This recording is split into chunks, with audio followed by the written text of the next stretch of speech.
time? It is time for us to do what we have been doing, and that time is every day. We'll know in a very short period of time, but it looks like it could be something that will be not good. Believe me, not good. I see issue with that. And again, hey. You're not going to be able to insult your way to the presidency. That's not going to happen. I don't know who created Pokemon Go, but I'm trying to figure out how we get them to have Pokemon go to the polls. I'm Ted Cruz, and my pronoun is kiss my ass. So when you think about it, there is great significance to the passage of time in terms of what we need to do to lay these wires, what we need to do to create these jobs.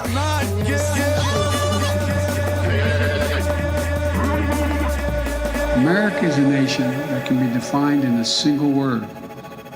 I was going to put Not good. Believe me, not good.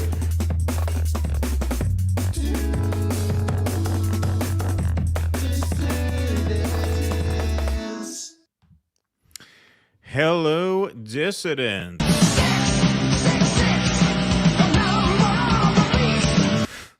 Beautiful. There you go. Came right in with a bang. I was listening to Maiden right before the show, which is making my partner very nervous with my buoyant energy. Yeah, he's all hopped up on something tonight. I noticed you had the Maiden shirt on the Jimmy Show yesterday. I did. Giving them some real advertising. Little in joke. But I have a new shirt for my London trip that I will premiere Saturday on the Jimmy Show when we have Jose on. Yes. Big week this week for us, but welcome to a Wednesday night edition of the Do Dissidents podcast. For those who it's your first time here, my name is Keaton Weiss here with Russell Dobular, of course. Big week this week. Obviously, we're on tonight.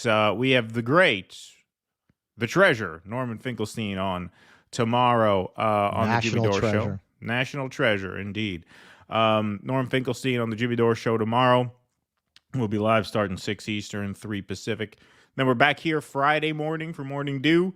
And then Jimmy moved his shows up this week. That's why we're back on our old schedule this week, even though we just changed it. What are you going to do? Saturday, we got another really special Jimmy Dore show. Jose Vega is going to be on the Jimmy Show, making a very big announcement and talking a little bit about our upcoming documentary film called Ruckus, The Making of a Revolutionary, and that is going to premiere here on this channel and on Rumble, of course, at 7 p.m. Sunday night, February 4th. So our Sunday show is going to be the premiere of that doc. Jose will be on for a talk back afterwards. He will talk more about the announcement that he's making Saturday, and that's going to be a really special time. So we hope that you guys could all make that one. That's going to be a lot of fun. It's funny. I've had the documentary basically finished for a couple of months. It's just as soon as I kind of had it real close to wrapped up, Jose said he was going to be making this announcement. And like, it's kind of a drag to release it if you're not making the announcement yet. So we held it, but I'm really looking forward to showing to you guys. And so that'll be a really fun time Sunday night here on the channel. But plenty going on between now and then, for sure. Russ is hosting tomorrow. Jimmy's on the road right now, I think, right? He's in Iowa tomorrow, something like that? He's in the Midwest. Freezing cold. Omaha. Cold. I think he went to Omaha first. Oh, okay. I know Omaha and Des Moines are like right there. Aren't they right near each other? Yeah, I think they're gonna. Yeah, I think it's like one driving. city, basically, right? Yeah, I think they're driving between. They're all really close. Yeah. And I am talking right now to Robin McDowell, the Pulitzer Prize-winning reporter, who just did an amazing story about how much of our food is coming from basically slave prison labor. So if you want to do your homework, check out that story in the AP. It's shocking. It's horrifying. You literally have mostly black prisoners in these prisons, some of them working on former plantations. You can't make this shit up. And this stuff winds up at Whole Foods, Cargill, all of these supermarket chains. You are probably buying them. We export some of this food to countries that we have an import ban on because they use slave labor. Right. Yeah. No. So that should be a great interview if we're able to work that out, which we are working on. We don't have a date on that yet. Pardon me. But lots of fun stuff coming up. So please stay tuned. If you're here for the first time on YouTube, hit that subscribe button. Over on Rumble, hit that follow button. We are fast approaching 666 on Rumble, 655 strong in the chat to start the night. Knock it on the door of 1,000 here on YouTube. Please hit that like button wherever you are at, and we can try and make this happen as quickly as possible. Our producer Jake is in the booth, and he has just informed me that before segment 1, we have hit 666 over on Rumble.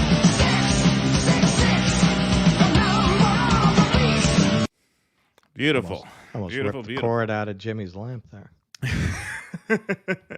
I've already broken half the shit here. He's gonna figure it out after I've been gone for a few weeks. Right. And I fucked up their plumbing. I broke a glass. And I just there are a lot of rugs here to sweep things under, fortunately. Right. Yeah. Yeah. There you go. There you go. Jake is fielding Rumble rants. Looks like we got a couple here. Oh no, these are from the patron show. I forgot to delete them. Fun patron show on Monday. Thanks to everybody who showed up. But Jake is in the booth here, so if you got Rumble rants, send them over.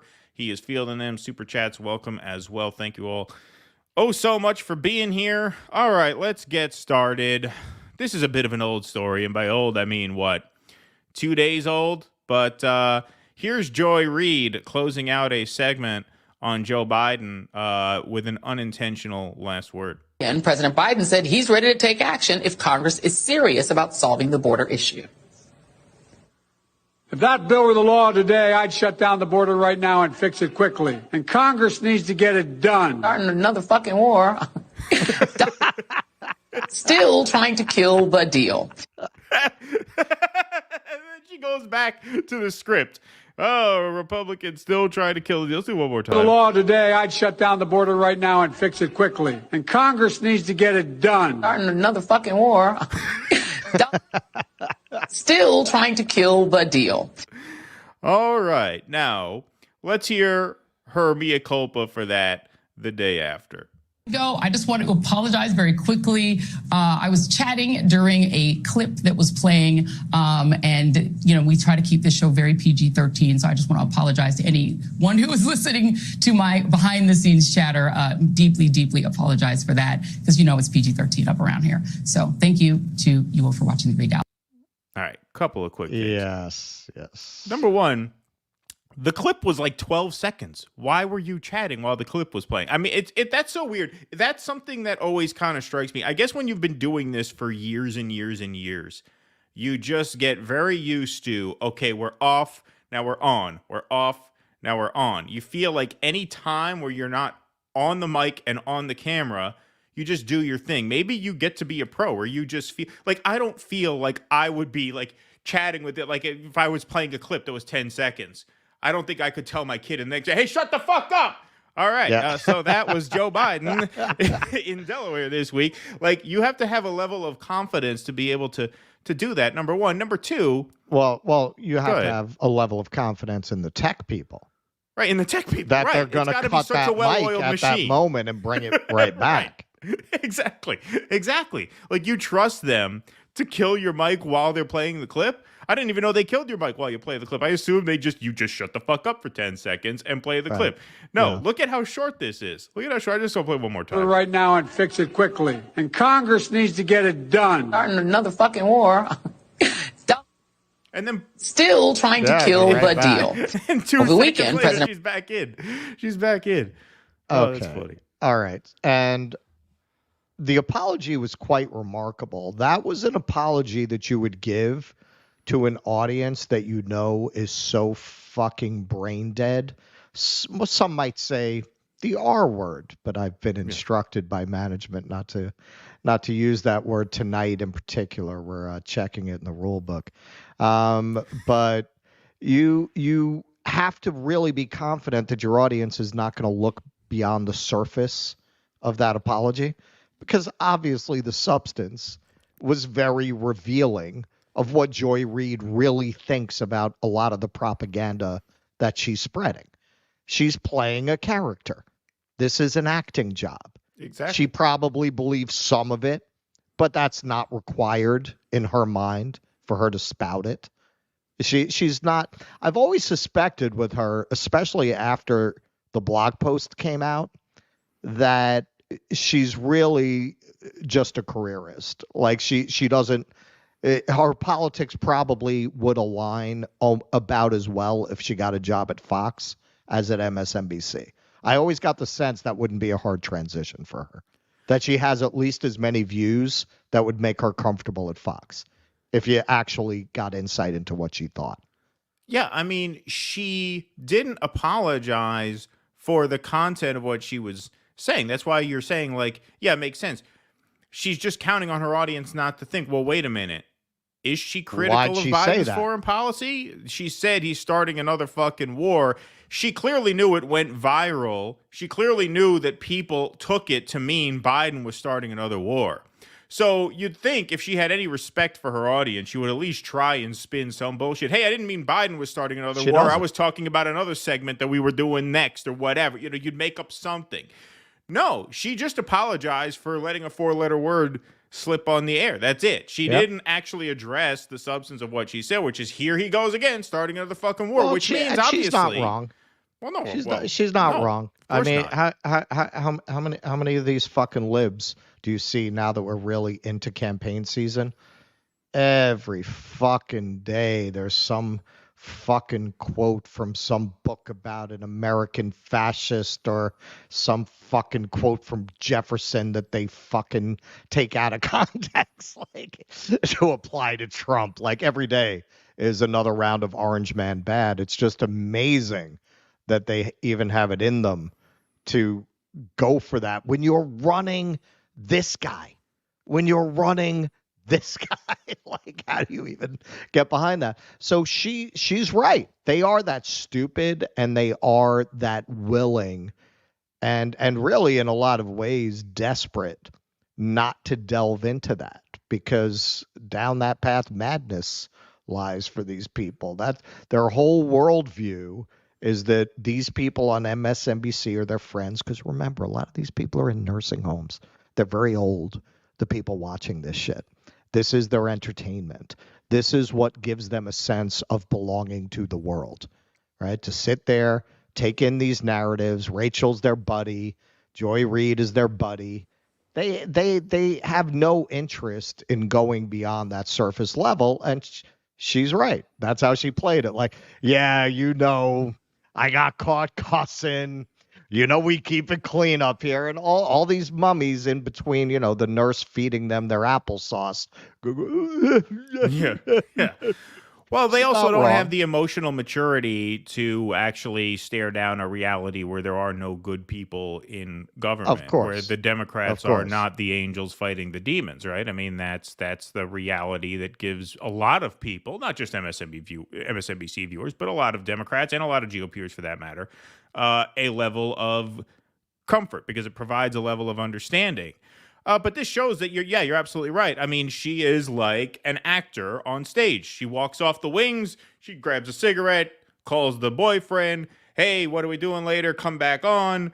All right. Hey, you'll say your lines, go back off. You know, your real life, you know, like when you've done a play for a while and you're not a lead, you can go back and forth, on and off, on and off. And when you're off stage, you're just living your life. You're not sitting there, okay, here we go. That's the level of the game she's at, where she gets 10 seconds break. Oh, man, starting another fucking war. Oh, sorry, did I say it? Oh, yeah, no, they're trying to kill the border deal. Those damn Republicans. There they go again. It's just crazy. It's just crazy. And it's just crazy how she didn't try to spin some sort of an explanation. She's like, yeah, you got me. I cursed.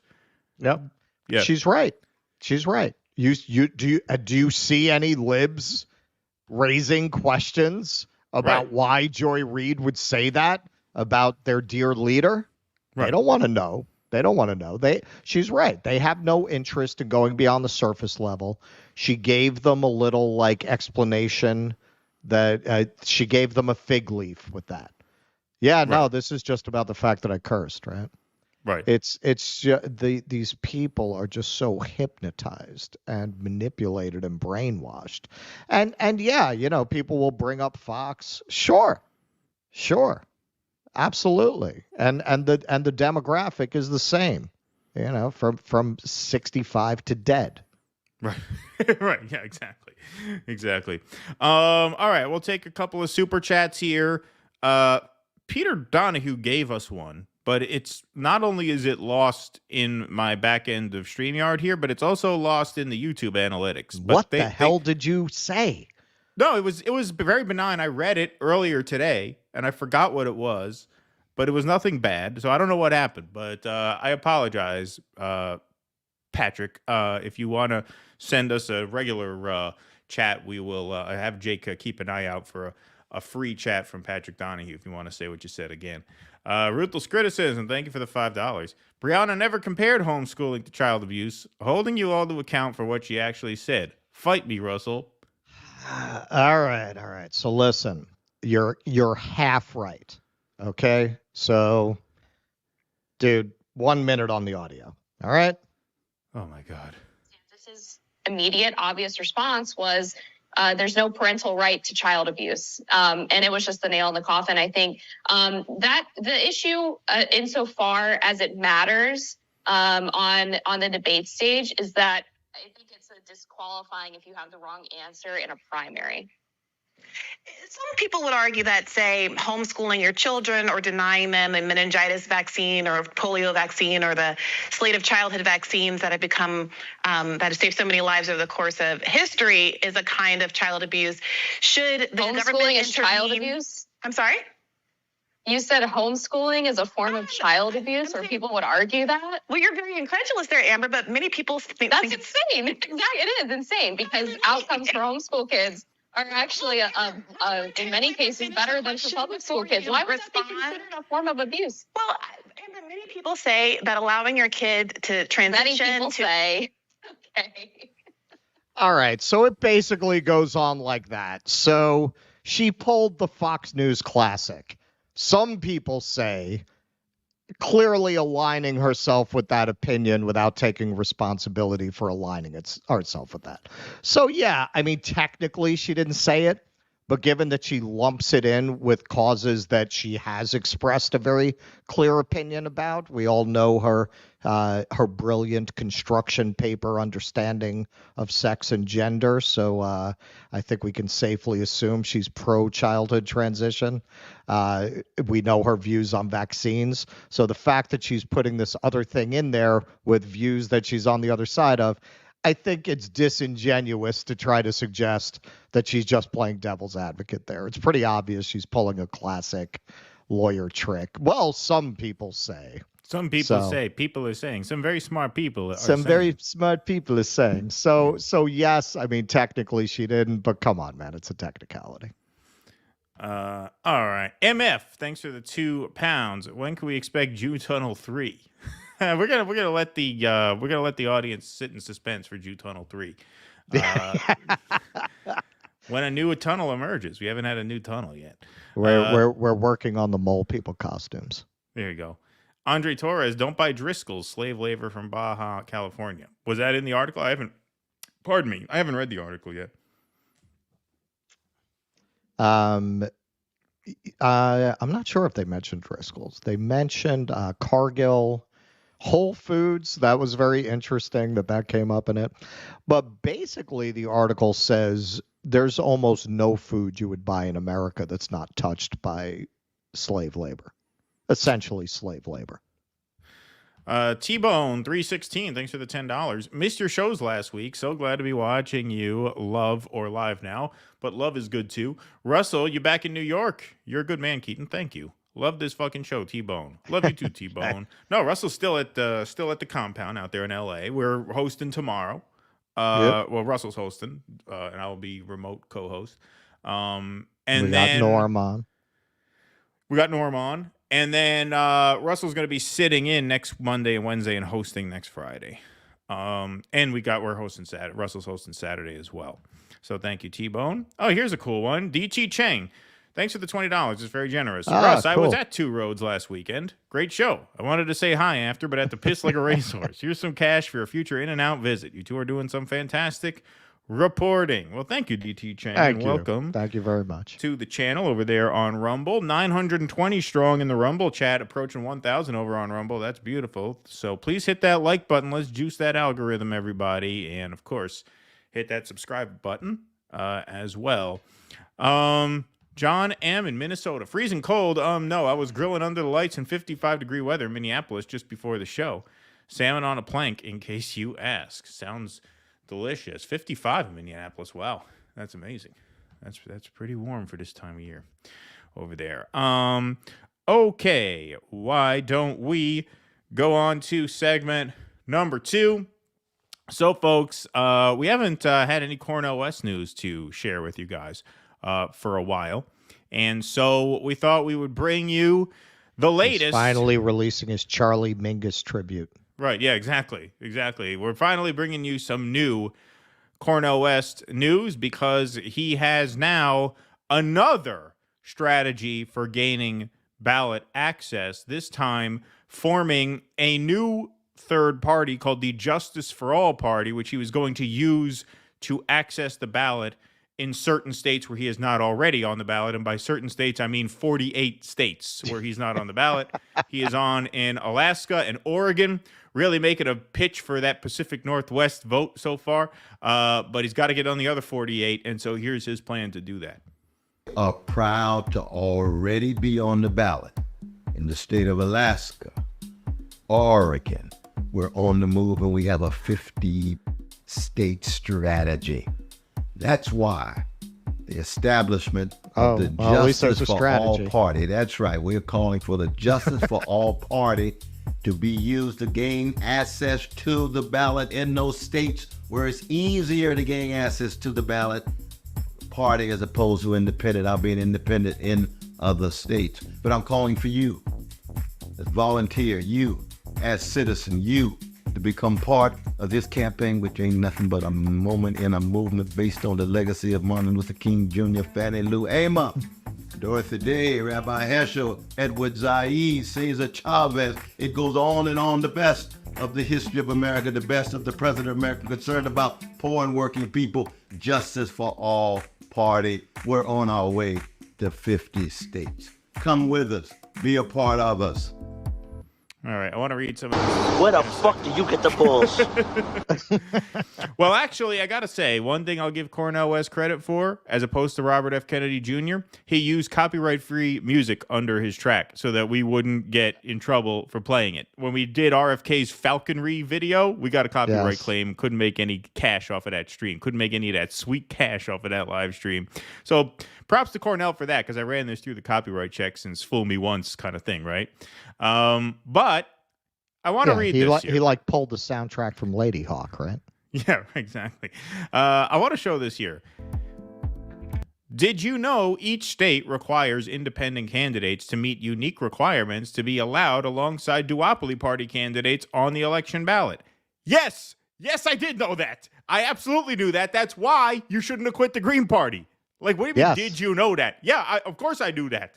That's why that's why a lot of people were so pissed when you quit the Greens, because we knew that it was going to be a lot harder to get ballot access if you didn't secure a party line. So maybe did you know that?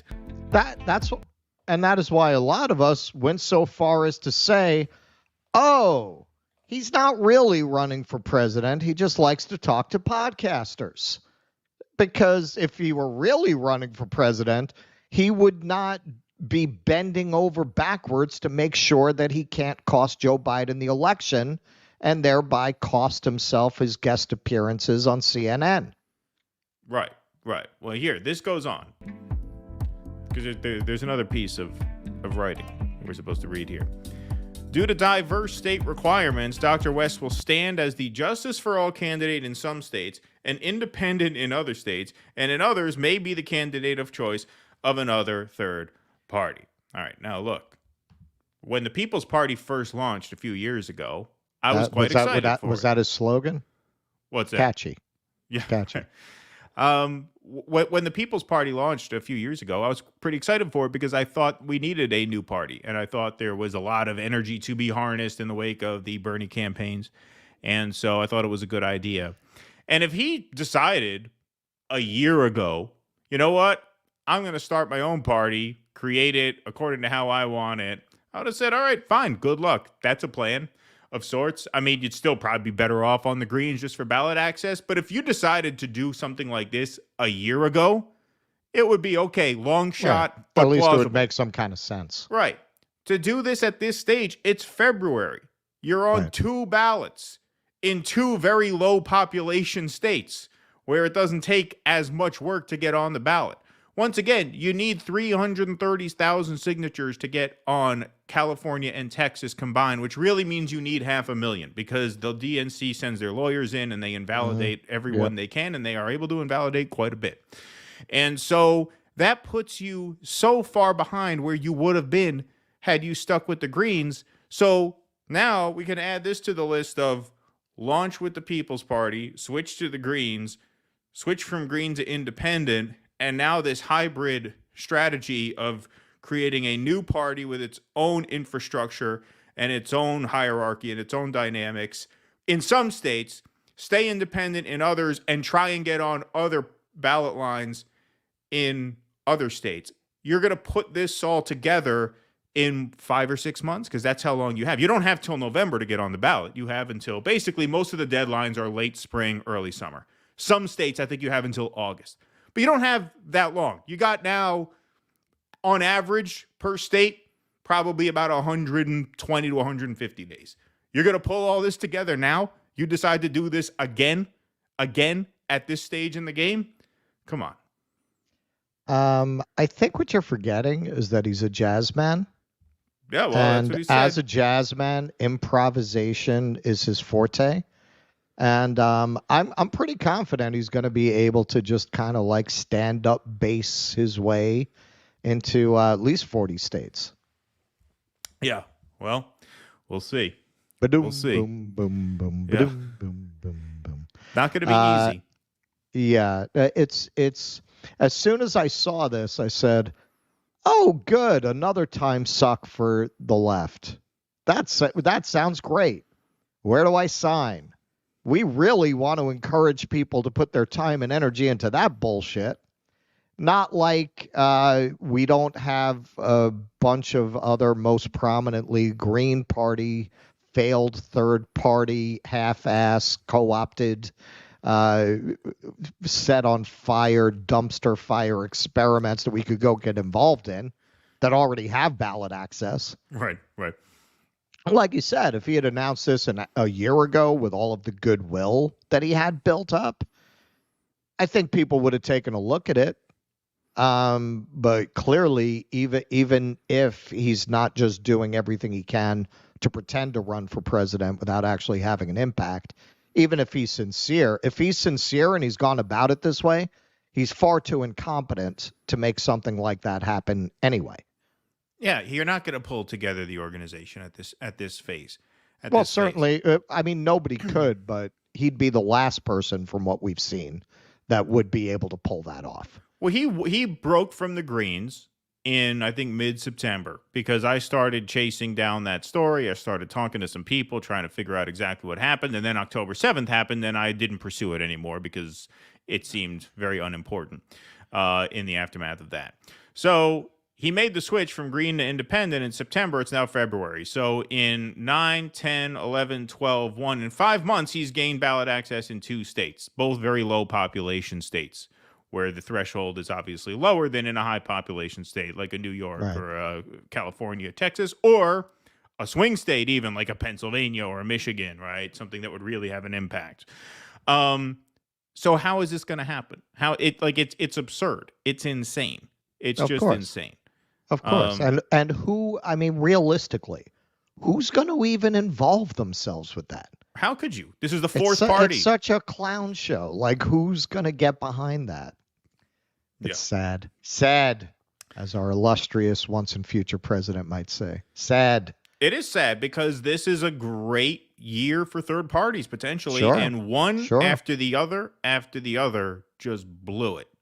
from Cornel and Jill Stein to, they couldn't get it together to team up somehow or get a strategy going. They had to split off. Now they're going to split whatever Green Socialist vote they have.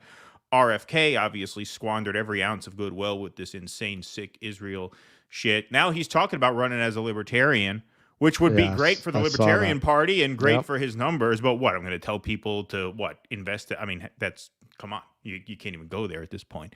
So it was a real opportunity this year. I have very and they blew often lamented that you can't get crack out of a vending machine. Yeah, right. Exactly. So I might get behind the Libertarians.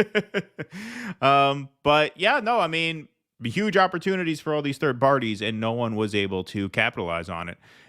Which just, probably speaks to why they're third parties, right? I mean, this is the problem with doing these anti-establishment movements. Anti-establishment movements attract anti-establishment people. We love anti-establishment people. We are anti-establishment people, but let's face it, we are chaotic, right? We are not the best at organizing things. And I say we, I don't say they, I include myself in that. So that's one of the sort of inherent flaws, inherent obstacles. Why do you think we were able to build this channel up so quickly? Like, we are the rare leftists that show up on time. Well, that's one thing I do. I do show up. We on wake time. up in the morning. I am punctual. But I'm not a good collaborator. Woody Allen said it. 90% of life is showing up. 90% of life is showing up. David Mamet's the 3 things you need: obedience, memory, neatness, right? I am punctual, that much I am. But I'm not a good organizer. I could not collaborate with people. I joined I entertained joining the Class Unity Caucus of the DSA once, because it was like one of their more militant caucuses, supposedly. So they wanted me to write articles. So I submitted an article. No, actually, that's wrong. I never submitted an article because they say, yeah, we're working on another article now. I said, well, what do you mean we? Don't you have individual writers write these articles? Like, They're yeah, but we all give our input on them. I'm like, oh, red flag. Yeah. So we're working on an article right now that should be out in a few weeks. I'm like, okay. So I get an email from the author of the article, and within 2 hours, there's 25 emails. Hey, maybe we could put this here. Maybe we could move this sentence. I'm like, first of all, you fucking idiots. You're spending a month on an article that who's going to read it but you? You don't have a list. You put this out for your own people. So that's what I mean. It's chaos, and it's a shame. And it's kind of, I mean, if the Libertarians do go the RFK route, it's going to do good for their numbers. But they're not big on Israel. I don't think Libertarians are big on Israel. Aren't they it's none of our business people, categorically? Basically, it would be a little off-brand. Yeah. I mean, it would be off-brand. They'd really be putting the lib in Libertarian if they went with RFK. I think they're more strategic than the Greens, so they might just swallow it and do it. Whereas the Greens, you got 50. Don't forget, he also called the NRA a terrorist organization at one point. That can't sit well with the Libertarians. Yeah, but like I said, in the end, he believes in a social welfare state, so his whole thing wouldn't really be good for them. He is 90% a mainstream liberal. Right. But they might swallow it. They might swallow it for the advantages, because unlike the Greens, you don't have a bunch of hysterical social justice warriors who are going to have a conniption fit if the candidate thinks that maybe people with addiction compete in women's sports. Right. Yeah, exactly. They're not going to have that problem with the Libertarians, which apparently I'm referencing, supposedly Cornel did have that problem. Supposedly he did have that problem. We know he did have that problem. We don't know how big a problem it was, but we do know it was out there. He did have that problem because he took that position, and they told him he had to fix his position. He had to fix it, yeah. On that issue. So he's not going to face that with the Libertarians. It seems like they're a little more down to earth. I keep saying the worst thing that ever happened to the Green Party was Cornel West, because it made people who had never really taken a look at how it works look at it. And it very much like Scientology, it does not do well under scrutiny. Right, exactly. Doesn't hold up all too well. Folks, you can, if you would to help support our show, go to patreon.com/do dissidents. You get some perks in exchange for doing that. You get access to 2 streams per month that are member exclusive. We just had our second and final one of January this past Monday. A fun time was had by all. Those are interactive streams. They're uncensored streams exclusively on Rumble. And so those are a lot of fun. You get 2 bonus shows per month. You also get call-in access to our weekly question and answers every Sunday night over on Rumble. And you get your name up in lights on the scroll here.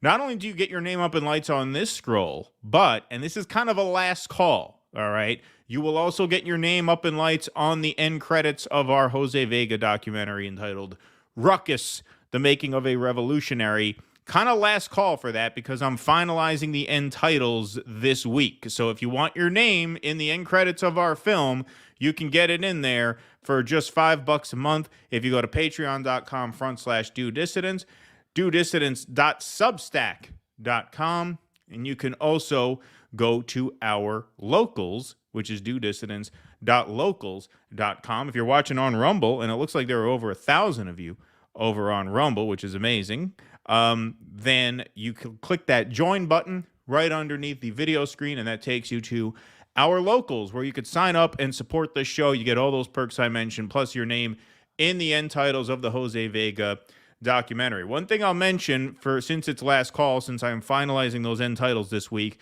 if you are signed up through like either locals or Substack and you have not given us a name, you've only given us an email, I can't really put your email address in the end credits of the thing. So if you want your if you want your name in the credits of the film and you didn't put a name on file with us for your membership, just shoot us a message. If you're on Patreon or locals, I think you could do it right through those platforms. If not, just send us an email, dodissidents@gmail.com with your information. But thank you all very much for that. Our supporters are the backbone of our show. So that's patreon.com/DoDissidents. For only $5 a month, you can be in the film credits when all the humans are gone and the aliens are going through our archives.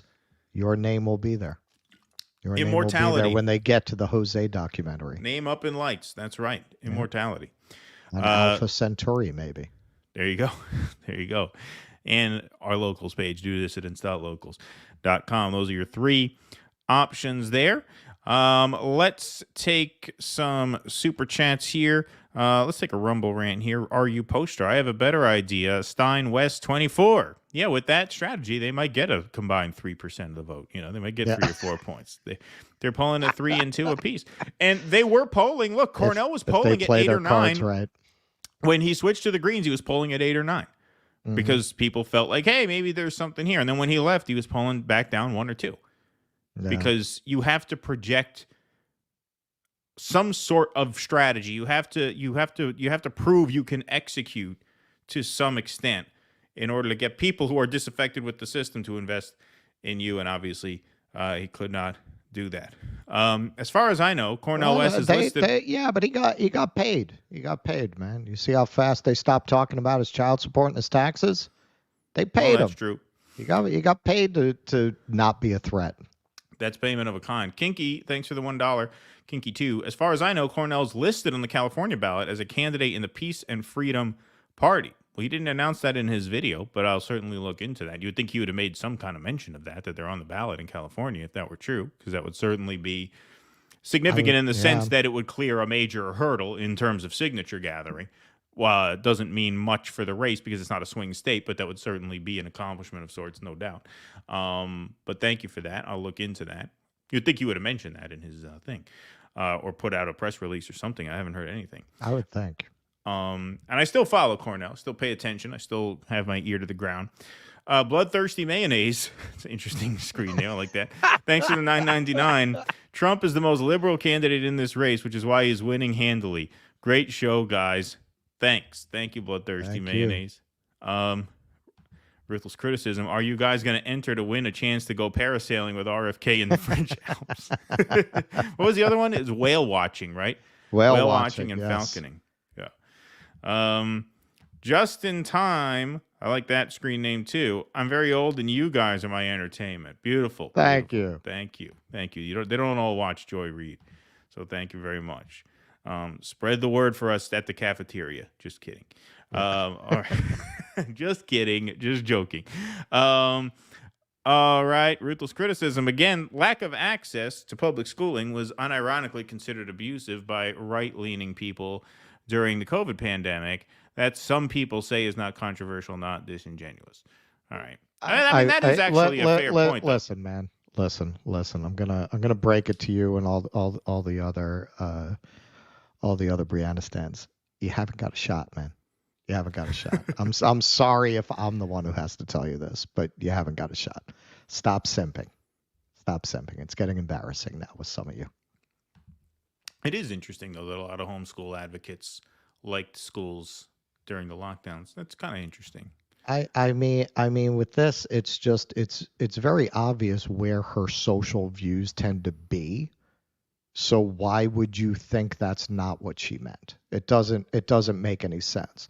This is a person who compared the difference between sexes to fucking construction paper shades. Okay, so what do you think she thinks about it? Homeschooling? Come on. Proxy and again, Pelosi. I will say once again, if Brianna Joy Gray looked like Lizzo, I would not be getting these questions every show that we do. Sloppy no way. top And 10. that is not sexist. That is just fucking reality.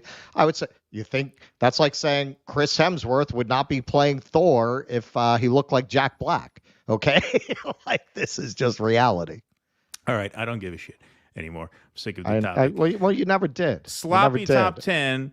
Thanks to $5. Keaton is a misanthrope, which is a funny thing. They don't explore enough how many leftists are misanthropes. Well, no, of course.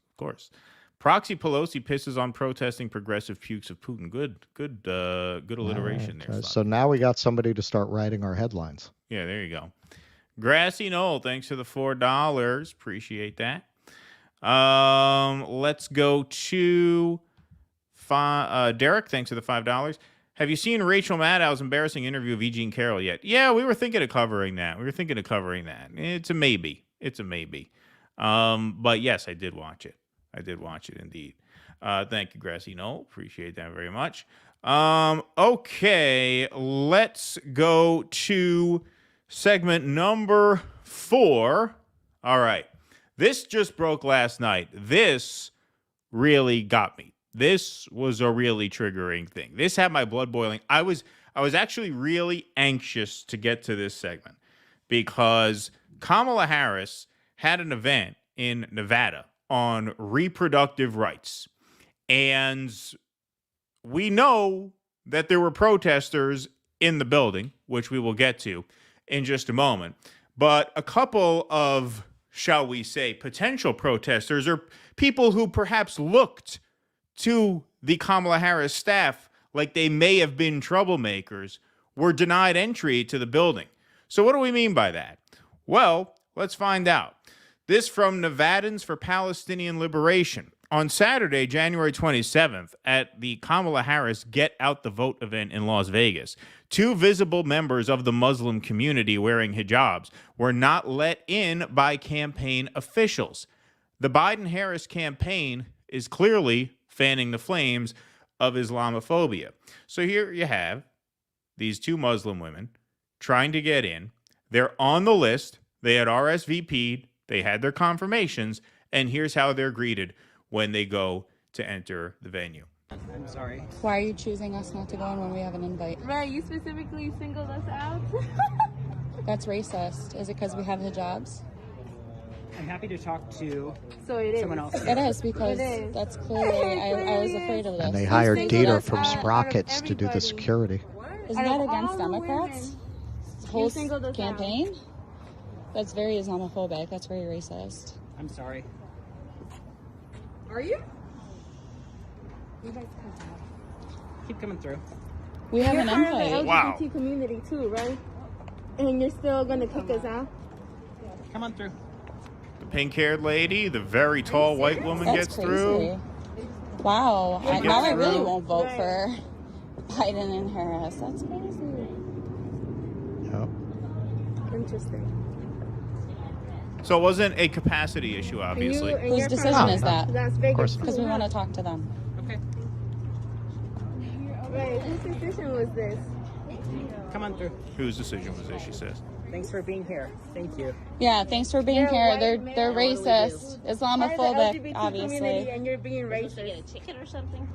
They're disinviting. Look at how this lady stops, which is, credit to her. Like, yeah, like, how do you just walk by if you see that these two Muslim women are not being allowed in, and they're saying, rightfully, that they're being denied entry because they're Muslims?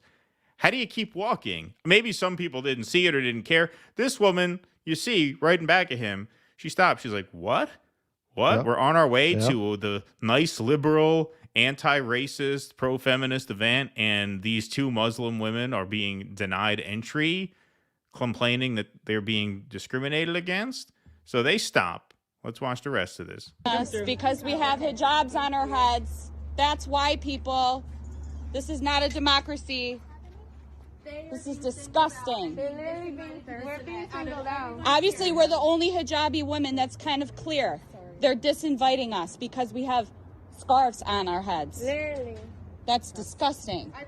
When we have an invitation, just like everyone else, what is the problem? By a man who's in the LGBT community too.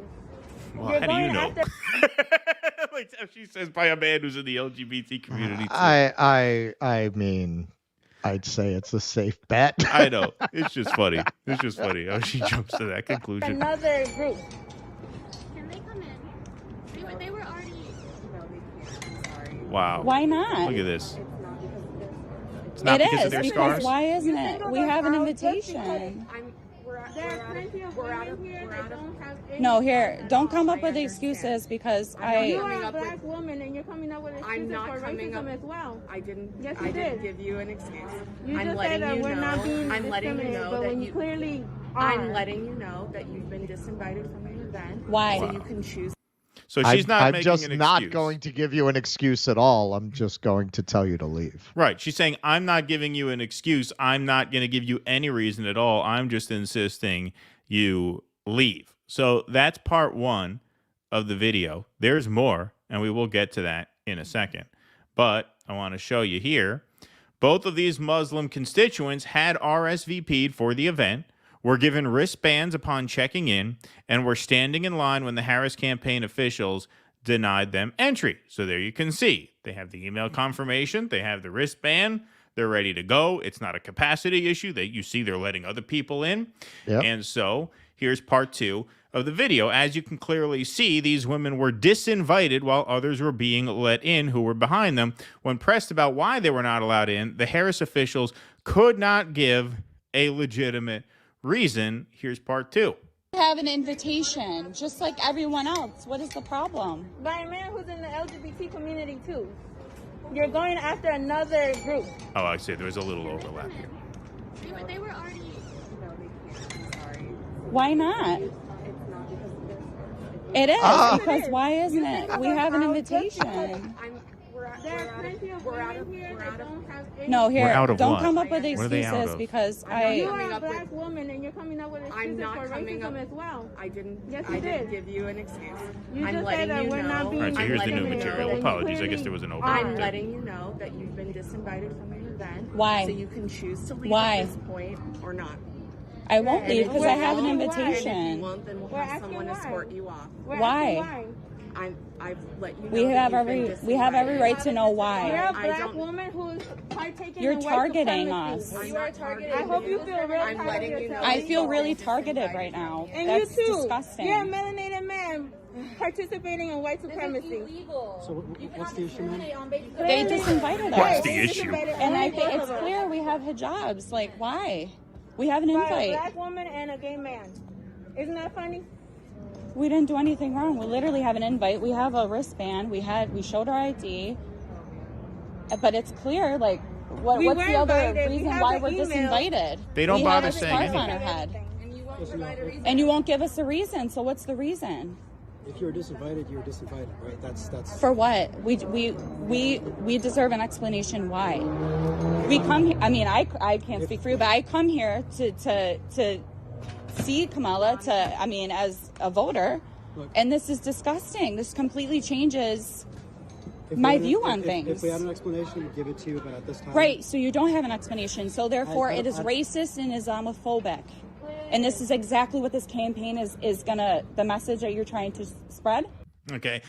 While these two idiots are on the camera, I just want to let everybody know that when you're talking about the Democratic Party, and this is probably true to to some extent within the Republican Party as well, these two major parties become ecosystems of their own. And when you got lowlifes like this with no principles, no morals, no standards, no goals beyond their own enrichment, raising their own profile, this is the gig that's a stepping stone to the bigger gig that becomes a stepping stone to the bigger gig, to the bigger gig, to the bigger gig. Right. It's a career. So their goal is to stay in good standing with their boss so that they will get recommended by their boss to a bigger and better boss during the next campaign, and on they go. And eventually these people aspire to be the Jen Psaki's, the Karine Jean-Pierre's, the David Pluffs, the David Axelrods, the John Podestas, the Neera Tandons, right? Like they are their heroes. That's what they're aspiring to be. And so that's why they can stand out here and with no emotion and no shame, just tell these two Muslim women, no, you're not allowed in. No, we don't owe you an explanation. If we had one, we'd give it to you. We don't, but you've been disinvited, and that's that. This is who floods our system. This is the entry-level scumbag. It's the Jake Sullivans. Yes, these are the Jake Sullivans. This is where Jake Sullivan got his start. He watches this. He's like, I remember those days. Yep. These are the kind of scumbags who watch West Wing and think that's a really great representation of how government should work. A bunch of very clean-cut, well-educated people with no particular values working the levers of bureaucracy. And the voting base of the Democratic Party. I have never met a Democrat who didn't think that show was great. Have you? Have you ever met anybody who was like a Democrat who didn't think that show was great? No, they all love that show. No, they all love that show. And this is why. And it's actually a very disturbing show if you look at the underlying vision of government that it has. It presents it as a career gig, right? It's very sexy. It's very cool. They're all very smart and very well dressed, but they don't have any real core values or principles. And that's a reflection of politics that could only appeal to the professional managerial class. And that's what these people are. That's what they aspire to be. And all they really care about is that they diversify the elites. That's what the guy on the left is there for. And that's what the guy on the right is there for, because we can't know for sure, but I'd say they probably nailed his identification pretty well, and he certainly didn't deny it. So, you just get these kind of goons. And when people tell you have no values, what do you mean? We have gay and brown people. Right. Of course we have values. That's disgusting. You're gross. You're literally disgusting. Do you want to walk with me? No, whose decision was that? Who told you that decision? Since you didn't make that decision. You're a part of the LGBT community. Are you happy with yourself? I'm sure you're happy with yourself. Yeah, he's totally happy with himself. Yep. He's doing his job. He's staying in good standing. Now, what was his job? So we know that Joe Biden's been getting protested everywhere he's gone, right, with ceasefire activists. Let's go inside the hall. This is a hijab-wearing woman who they must have missed because this is inside the event.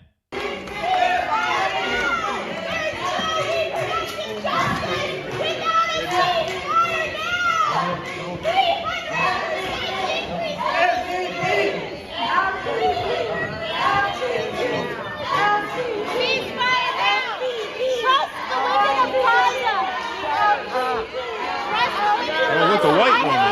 They let her in. They didn't see her coming. It's an Arab. She tricked her. Yeah. She dyed her hair. In a real democracy, everyone has Look at these fucking zombies clap. Look at these fucking zombies clap. Every time with the protest, they clap when the protesters get thrown out. Always. They drown them out. Yeah, of course. Of course. Let's see what she says. And I would say we all want this conflict to end as soon as possible. Oh, yeah. Woohoo! And the president and I are working on that every single Oh yeah, you're working on that every single day. That's why you're here. That's why you're here. So that's why you're here, to terrorize young people about reproductive rights and try and convince them to sell out the people of Gaza. Hey, we know we're funding a genocide, but see, look, it says right behind me, we're fighting for reproductive freedoms. And so if you like those reproductive freedoms, those Gazans are going to have to go, right? They're just going to have to go. That's Trust just the price women. of doing business. Trust women. I mean, exactly. isn't that very revealing that they feel a need to put that right under Kamala Harris's name? Like they have to convince people to trust her. Yeah, trust women. Trust this woman. Yeah. Back to what we were discussing. Back to what we were discussing. We are looking at a situation. We're looking at a situation in our country where there are. Okay, so that's an example of what happened inside the building. Mm-hmm. Now, this woman here with the hijab got in. Now, do I know this for a fact? No, but I could tell you with extreme confidence this is how this went down. They knew Biden's been getting protested everywhere he goes, and they see a couple of people with the hijabs come in, and they, text these two idiots outside. Yep. Hey, just be on the lookout for anyone who looks like they may cause a problem. And if they look they might cause a problem, don't let them in. That's what they said. That had to be the order. And this guy finds these two Muslim women and says, well, I guess this is who they were talking about, given the context of the moment. And so he decided not to let them in. Could you imagine if two Muslim women or Muslim men were denied entry to a Trump rally? It would be all you would be hearing today. You would not hear anything else. George for a week, you wouldn't stop hearing about that. That would dominate for 1 week. Yeah. George Takei would have tweeted 15 tweets about it by now. Of course. And you're not going to see a word about this. Not one word, no. It's really, I think this is one of those clips that, as if they hadn't lost that community already. This is just going to circulate in the Muslim community all the way up to Election Day. And I think a lot of other people we can see in the numbers, people of non-white identity groups are getting more and more skeptical of the Democratic Party because, as that great article that I always forget, it was in the New York Times, right, about the people who didn't vote, black people who didn't vote for Hillary in that was Wisconsin. In Milwaukee, in Milwaukee. Yeah. And that's what they said. Well, Obama didn't do shit for us, so we're going to come out and vote for Hillary. But with what's happening to darker skinned people trying to show up at these events, I cannot wait to get back into the mix. This is, straight middle-aged white guys take a lot of shit, but for these purposes, I am your perfect ally. They're never going to stop me from walking in. No. Well, this is it. Well, this is part of, what you just said. I know you meant that tongue in cheek, but it is true. This is why we feel a responsibility to speak out about this the way we can, because they're not going to stop us from going into an event. We're going to be let in. And so we feel that if we can get in, right? If our skin and our eyes don't trigger any sensors, don't trip any sensors, then we have an obligation to speak for those who can't get in. You have racial profiling now at the Kamala Harris campaign. That's what that is, pure and simple. No explanation, no other plausible explanation for that whatsoever. Could you imagine? This is the campaign that's going to run on what a racist and a nativist and an anti-immigrant Donald Trump is. Well, and you're not letting Muslim women into the rally, clearly because you are just betting, you're just playing the odds. You're saying, well, these people, based on their skin color and based on their dress, are more likely to start protesting than the white girls who come in. They profiled them. They fucking straight up profiled them and didn't even try and come up with an explanation, because obviously what explanation could there be? But that fucking asshole didn't care, because this is what I have to communicate to people. All these people care about, all these little functionaries care about, is brown-nosing the boss. That's it. Yep. Their convictions begin and end there. They don't give a fuck about fuck all else. That is all they care about. And so he'll take the hit, that guy's on social media and a certain, people were tagging him and calling him this and that. He doesn't care. He did right by the boss. He will get the next gig. It'll be bigger than this one. Not gonna hurt him. All he gives a shit about. That's all any of these people give a shit about. That's one reason of many. One reason why you cannot reform these parties, because they are their own industries. They are their own businesses. Right. It's a business. All of his incentives are within that model, within that superstructure called the Democratic Party. Nothing else matters. All this bad press, it'll fall off him like water off his back. And if you look in terms of the profiling, very much like with police searching people for drugs, and actually white people are much more likely to have drugs on them when you randomly stop and search them, but they profile the black people. I don't know, man. There's been a lot of protesting going on over the last several months. And from what I can see, it's mostly white people who jump up at these events and start screaming for a ceasefire. So, I mean, you want to talk about just absolutely disgusting racist profiling that is not even in any way based on anything, right? But what are they going to do? Stop all the white people? Right, they can't stop the white people That's their from real coming in. base. Right. So they singled these people out. Yeah. Just amazing. Amazing that you wouldn't just take a chance. Odds are you're going to get protested anyway. You're getting protested everywhere you're going to go, and that's going to continue no matter what you're you on do. film. You know you're being videoed. This shit's going to go up on social media. Right.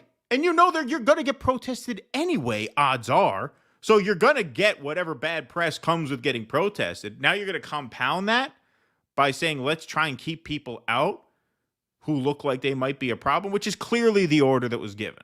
Clearly the order that was given. What other explanation is there? No, I agree. They wouldn't have called them and been like, hey, no one with a hijab. They gave them a vague directive like that, and that's how they acted. Oh, yeah, no, they didn't say keep the Muslim women out. They said anybody who looks like they might cause a problem, right? That has to be what they said. That has to be what they said. Because if there were any other reason, like if those people, were, I mean, it's just absurd. It's just absurd. There's no other explanation for that. Just absolutely just abhorrent and shameless. And it's just viciously racist. I mean, Kamala Harris's team are vicious, Islamophobic racists. And they should be called that wherever they go now. Wherever they go now, they should be called that. So far, they have not been able to do an event without getting protested. And something like this should just re-up everyone's efforts. Do not let them do a single event without being protested. And you know what, man? Just to preview Saturday, it's not the only reason, but I think Jose helped to point people in that direction, and Kynan and the other people in that group who have been doing it. Clearly. Once they started doing it, other people said, shit, I could do that. No, they absolutely had a huge impact. I mean, those interventions they did went viral.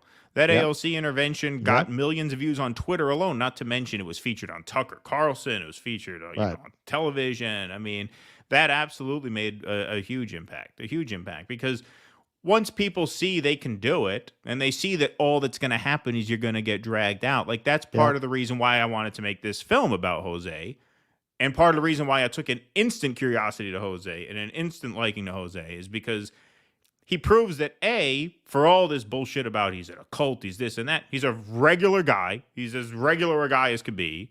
The same sense of humor as anybody else. Very, very friendly and cool. He's just a normal dude. But also, you get to see that at the end of these interventions, you're cool. You get to live your life. You don't get thrown in jail for this, right? Because he doesn't break the law. Like, I think that's a big barrier to people getting the courage to stand up. They think, well, what's going to happen? Are they going to arrest me? Are they going to confiscate my stuff? Are they going to, am I going to be on some list? Which, you might be on a list, but my whole family's on a list so far. It hasn't done as much harm. I mean, we're on the list just from doing the show. Just from doing the show. But he kind of proves to people that, hey, you can do this and you'll be fine. You'll be okay. They'll drag you out. They'll tell you, they'll call you an asshole. The crowd will boo you. Who cares? You'll be fine. They won't let you get your book. Yeah. Well, yeah. I mean, at this event, she wasn't selling a book, but yeah, you'll be cool. Everything will be all right as long as you wanted to know what obviously Rachel you had don't to be say. violent. You don't do anything like that. And Jose makes a point of saying that, in the film. But yeah, go and do this. Go and do this. You have to. Everywhere they go, every event has to be interrupted. They Yes. have to know Yes. that they're going to be interrupted peacefully and legally, of course. At every campaign event that they do between now and when this bloodshed ends, and even after. At this point, it's too late. At this point, calling for a ceasefire, I mean, yeah, we need there to be a ceasefire brokered. But at this point, even if he does negotiate a ceasefire, it's too late. You should still be hounding him everywhere he goes. Well, I mean, there are plenty of other reasons. Well, there are plenty of other reasons, but I'm saying at this point, 30,000 dead, it's too late to win any points back with us, for sure. Yep. So, good on the people who got in, and just what a disgraceful display. I mean, that is a low, even for these people. That's a low. I mean, I can't think of a bigger down point than that. I mean, it really doesn't surprise me. I mean, you take the kind of scum these people are, put them in a situation where they're getting protested all the time. This was the inevitable outcome. Yeah. Yep. That's true. No more hit pieces on taxes alimony since Green Party exit, says Sam. Yes, indeed. Good observation. Yep. Tavis, bring back the cap. Loved your hat. You mean my hat? Yeah, I like that hat. I do like that His hat. newsy Maybe I hat. will. Hey, I'm surprised nobody has commented on my baby face so far, including Russell. Russell hasn't said anything. I mean, you're one of those. You just go through those cycles. Well, yeah. I tried the thing that Jimmy told me. By the way, for those who missed the patron show, Jimmy made a cameo.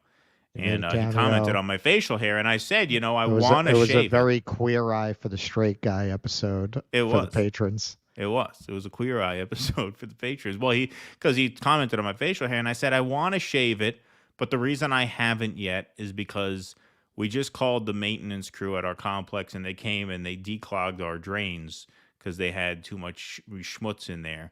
And I said, I don't want to shave in the sink because then my whiskers are going to go down and it's going to clog the drain again. You really can't stop the hair from going down the drain. I mean, you can put a bowl in there, but it's hair. It gets where it's not supposed to go.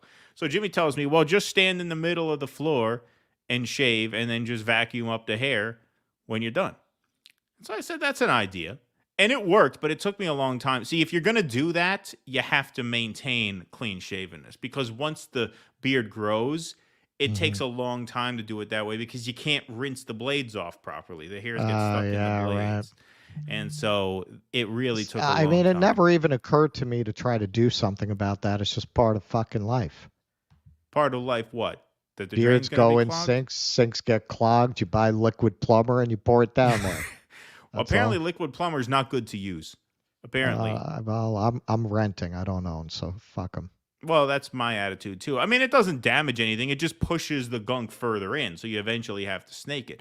But I knew, like, the guy who owned the theater I used to work with, he was a landlord, and he was actually a good landlord. He would snake his drains at his units once a year, which is what you're supposed to do, because otherwise they're going to get back They do get clogged eventually. Yeah. Exactly. Here, the guys came. I said, are you guys going to snake them? They're like, no, we're just going to pull the shit out. I'm like, well, this is why they get clogged, because if you don't snake them, it's only a matter of time before it gets clogged again. Penny wise, pound foolish. Anyway, yeah. Penny wise, pound foolish. I guess we're not going to have Drano as a sponsor of the show, but oh well. We're going to do survival kits. Oh, Jake says Rumble's been talking about your shave. All right, they want props. Okay, good on you in the Rumble chat. For noticing. Thanks for noticing. The real Justin Time made a screen name on Rumble. I finally made it on Rumble, but someone stole my name. I am still old. Well, congratulations for being over there. Thank you very much for that. Okay, Kaladin. I hope I'm saying that name right. Kaladin Cat Blessed. I also wonder if the guards didn't give a reason because they could be sued for racial discrimination. So in that situation, it was advantage to say as little as possible. Well, I mean, for all kinds of reasons, they're not going to say it's because you're brown women with a hijab. Yeah, they can't say that. Yeah. Actually, if you haven't figured it out already, we don't actually give a shit about brown people and marginalized groups. It's it's just an advertising slogan for the party. It's just a show. You haven't figured that out yet? We're literally funding a genocide of your people. What did you think we were about? Yeah, indeed. Justin B., if everyone that backed Bernie in 2016 got into the Greens, we'd be kicking ass right now. We need to get our shit together. Well, yeah. I mean, the left really does need to get its shit together. And that's true. But like I said, there's just these organizational barriers. Some of them I think, just intrinsic to being on the left, unfortunately. Virtuoso, thanks for the $9.99. Netanyahu's revealing his plan for the Jew stream pipeline. I like that. At the last UN General Assembly should have been enough to prove that the Israeli-Gaza war has transactional implications. War is a racket. Thank you, Virtuoso. Right. Henry DeShazzo, thanks for the $10. Russell, LOL, it's LG Vizio Insignia Westinghouse that fail after warranty. I know from experience. Fellows, y'all friendly with Glenn yet? Do me a solid. Tell him rants are missing from Android app. We are friendly with Glenn.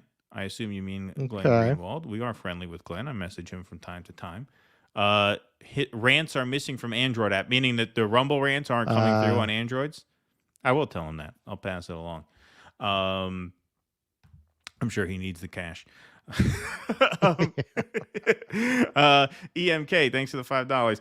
This is Cornel West playing his version of Careless Whisper on Shitty Sax. Said Jazz.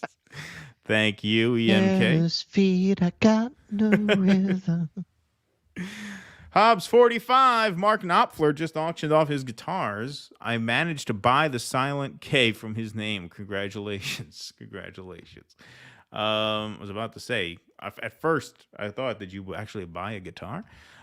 Cool Blue, thanks for this $4.99. Remember the naysayers with the 219 Rage Against the War rally? I would not such people to make peanut butter and jelly correctly. I would not trust such people. Trust. Yeah. Jose mentions that in the film as well. And I put a little piece of his speech from Rage Against the War Machine in there. Remember, everybody, now that I got a bunch of you in here, we'll read off the schedule again. Norm Finkelstein on Jimmy Dore Show tomorrow. Then we're on Friday morning, just the two of us here on this channel. And then we got Jose on Saturday on the Jimmy Dore Show. And then we're premiering our film, Ruckus, about Jose Vega here on Sunday night. Very excited for that. That's the upcoming schedule. Zach Boyles, good to see you again, Zach. Great work on election coverage. Thank you, Zach. At times, I almost felt like I was suffering alongside you. Seriously, though, I felt it informs otherwise angry shitlibs that these people are like me, an idea they might vaguely recall. Yeah, I mean, and I have to be honest. Like, and I said this in the piece, but like going there to those Haley events. I mean, part of why I didn't get into a fight with them is because they were small events and they had cops there and they had staffers there. So if I got into it outside, they would not have let me in, and I wanted to get into the events. Right. But part of it is, which I can say from experience, it's very hard to do, because as soon as instead of asking a question, you give a response, it's on. It's very easy to just not be an interviewer and start being a debater in those situations. Exactly. You have to couch everything as a question. So like when the guy said we're spreading democracy, I said, well, in Iraq, it started out that way and then it didn't work out that way. Are you concerned that Ukraine may be on a similar trajectory? You know what I mean? You always got to couch in a question so they don't. So part of it was so that I didn't get into a fight and not be allowed into the event. I didn't want to end up like a Muslim at a Kamala rally, right? And be told, no, you're not allowed in.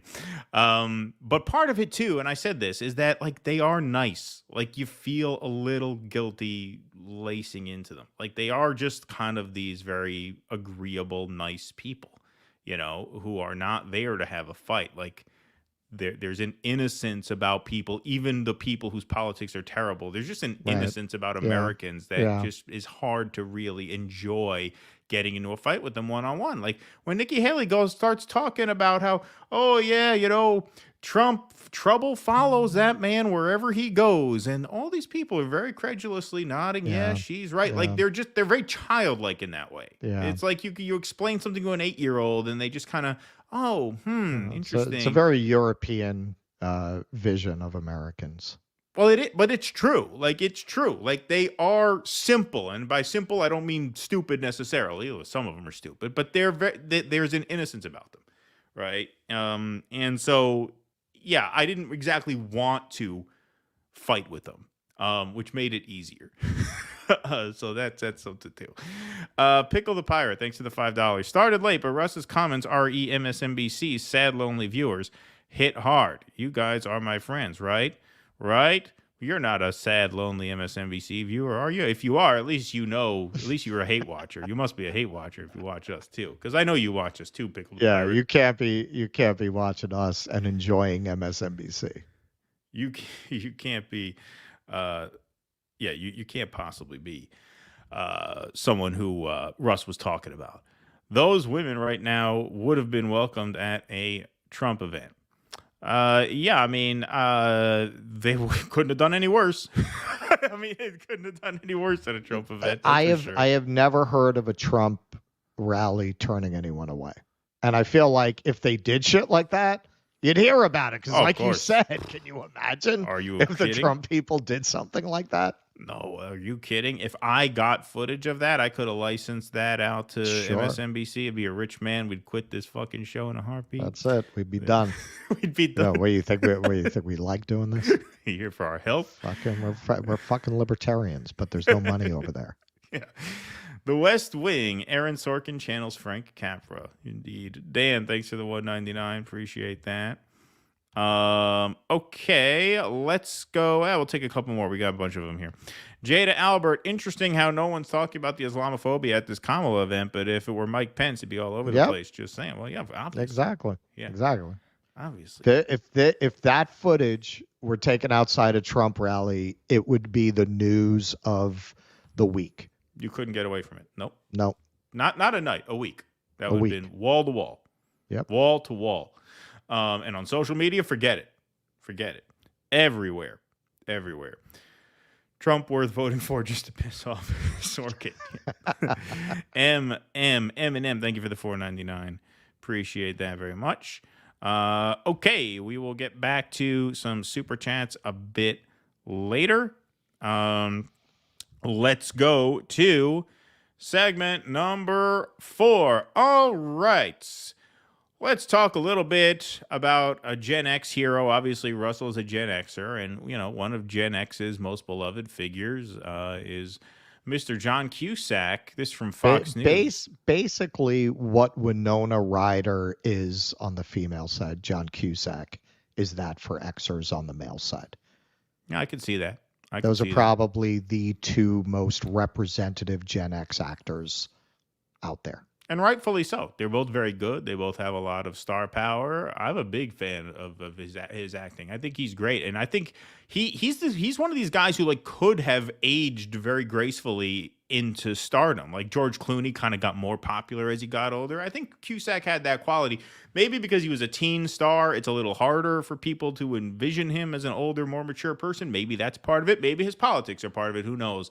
Let's take a look. John Cusack fires back after being branded anti-Semite of the week over stance on Israel. List full of lies, he says. Actor John Cusack fired back after the nonprofit watchdog group Stop Anti-Semitism branded him the anti-Semite of the week in an X post on Sunday. I really thought I was in the running this week, but fucking Cusack beat me to it. God damn. It's all who you know. It's all who you know. That's right. Exactly. Wow, a list full of lies, the Say Anything star replied on the thread. Stop Anti-Semitism's post contained a picture of Cusack accompanied by the Anti-Semite of the Week label. In the caption, the group accused him of denying... Don't buy it unless it's got the Anti-Semite of the Week label. Right, exactly. Make sure it has the Anti-Semite of the Week label. In the caption, the group accused him of denying mass rapes that occurred on October 7th, labeling Hamas as a charitable organization, and claiming the Israeli government funded Hamas. Well, the Israeli government did fund Hamas. Yes. That's just objectively It's not even controvertible. Right. The mass rape allegation has not been proven either way, as far as we can see. Here's the tweet. Our anti-Semite of the week, John Cusack, has denied the rapes, called Hamas a charitable organization, and insanely claimed Hamas was financed by the Israeli government. What do you mean insanely claims? It's been widely reported that there were suitcases of cash being shipped in by Netanyahu. I don't understand. Like that's been reported in American, European, Israeli press for years. Like it's not disputed that this happened. Yeah. It's not speculative. No, that's just on the record fact. Why is APA agency repping this bigot? More on Cusack with all archives and posts here. The post went on to tag Cusack's talent agency, asking why they are repping this bigot, and concluded with a link to archives and posts from the actor. In a separate reply, Cusack accused the organization, along with the International Legal Forum, of, quote, weaponizing racism against peace activists. Now, unfortunately, for some reason, he since took that tweet down, but I'm going to get to some of that in a moment. Slandering, smearing people, I want to know if people who follow them know, and if they know, how do they condone this vile behavior, he continued. Replying to another ex-user who defended him as not being anti-Semitic, Cusack labeled his critics' accusations as, quote, a smear to distract. He has also retweeted posts espousing pro-Palestinian, but not pro-Hamas views. A representative for Cusack and the APA agency did not immediately reply to Fox News Digital's request for comment.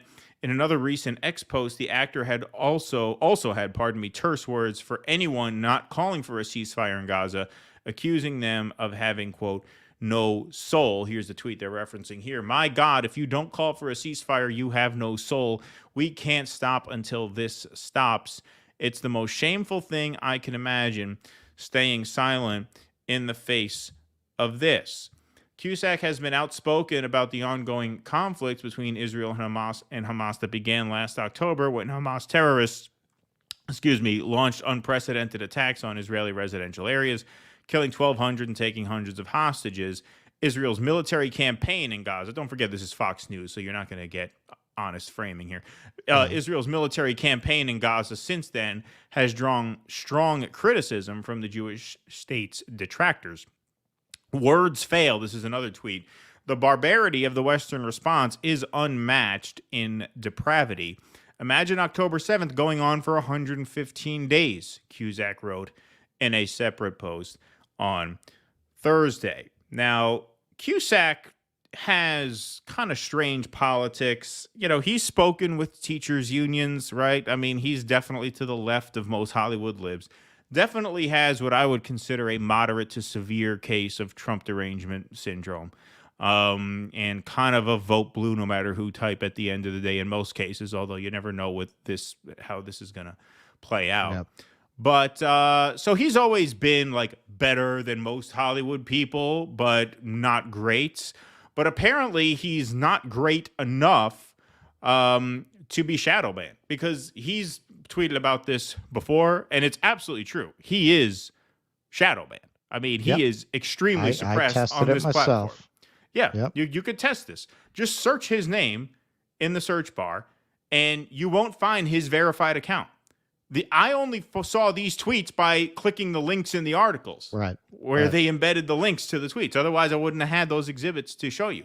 You type in John Cusack, it goes to the first one. There's an obviously fake account or a guy who happens to be named John Cusack, and then there's the John Cusack fan account there as well. But you can't even search his name. Stop anti-Semitism. Got the Gross Point Blank account. Right, yeah, exactly. Stop Anti-Semitism, weighing in on Cusack again, later provided the following statement to Fox News Digital. Stop Anti-Semitism unequivocally stands by its decision to spotlight Mr. Cusack as its anti-Semite of the week, from sharing X posts denying the mass rapes of 10/7 to claiming Musk is in the pocket of Zionists. It seems like Cusack hasn't learned a thing from his 2019 apology after he shared a comic that features these dangerous tropes about Jewish control and money. We invite the public to explore all of his commentary. Yeah, which has been... the best way to demonstrate that that's simply a trope is to try to get him fired from his agency for speaking out against a genocide, and for Musk to shadow ban him, which he that's really has. Dispelling that notion. Yeah, that there's money and I don't want to say Jewish APAC. Right. It's not Jewish money. It's the APAC problem. Money. Right. Conflating these things. This is what these scumbags do. This is what they specialize in. Nobody's talking about Jewish control. It's talking about APAC control. Exactly. We invite the public to explore all of his commentary, which has been archived on our website. God, we're maniacs. And firmly believe it's time Hollywood considers the harmful impact of these statements. Anti-Semitism is spreading like stage 4 cancer, and those with large platforms have the duty not to make it worse. So there's the article and some tweets. But yeah, no, he's definitely being suppressed. A very, very large account that's clearly being shadow banned and obviously smeared. He's been on this kind of like tour where he's been doing Q&As after showing some of his older movies like High Fidelity, Gross Point Blank. Yeah.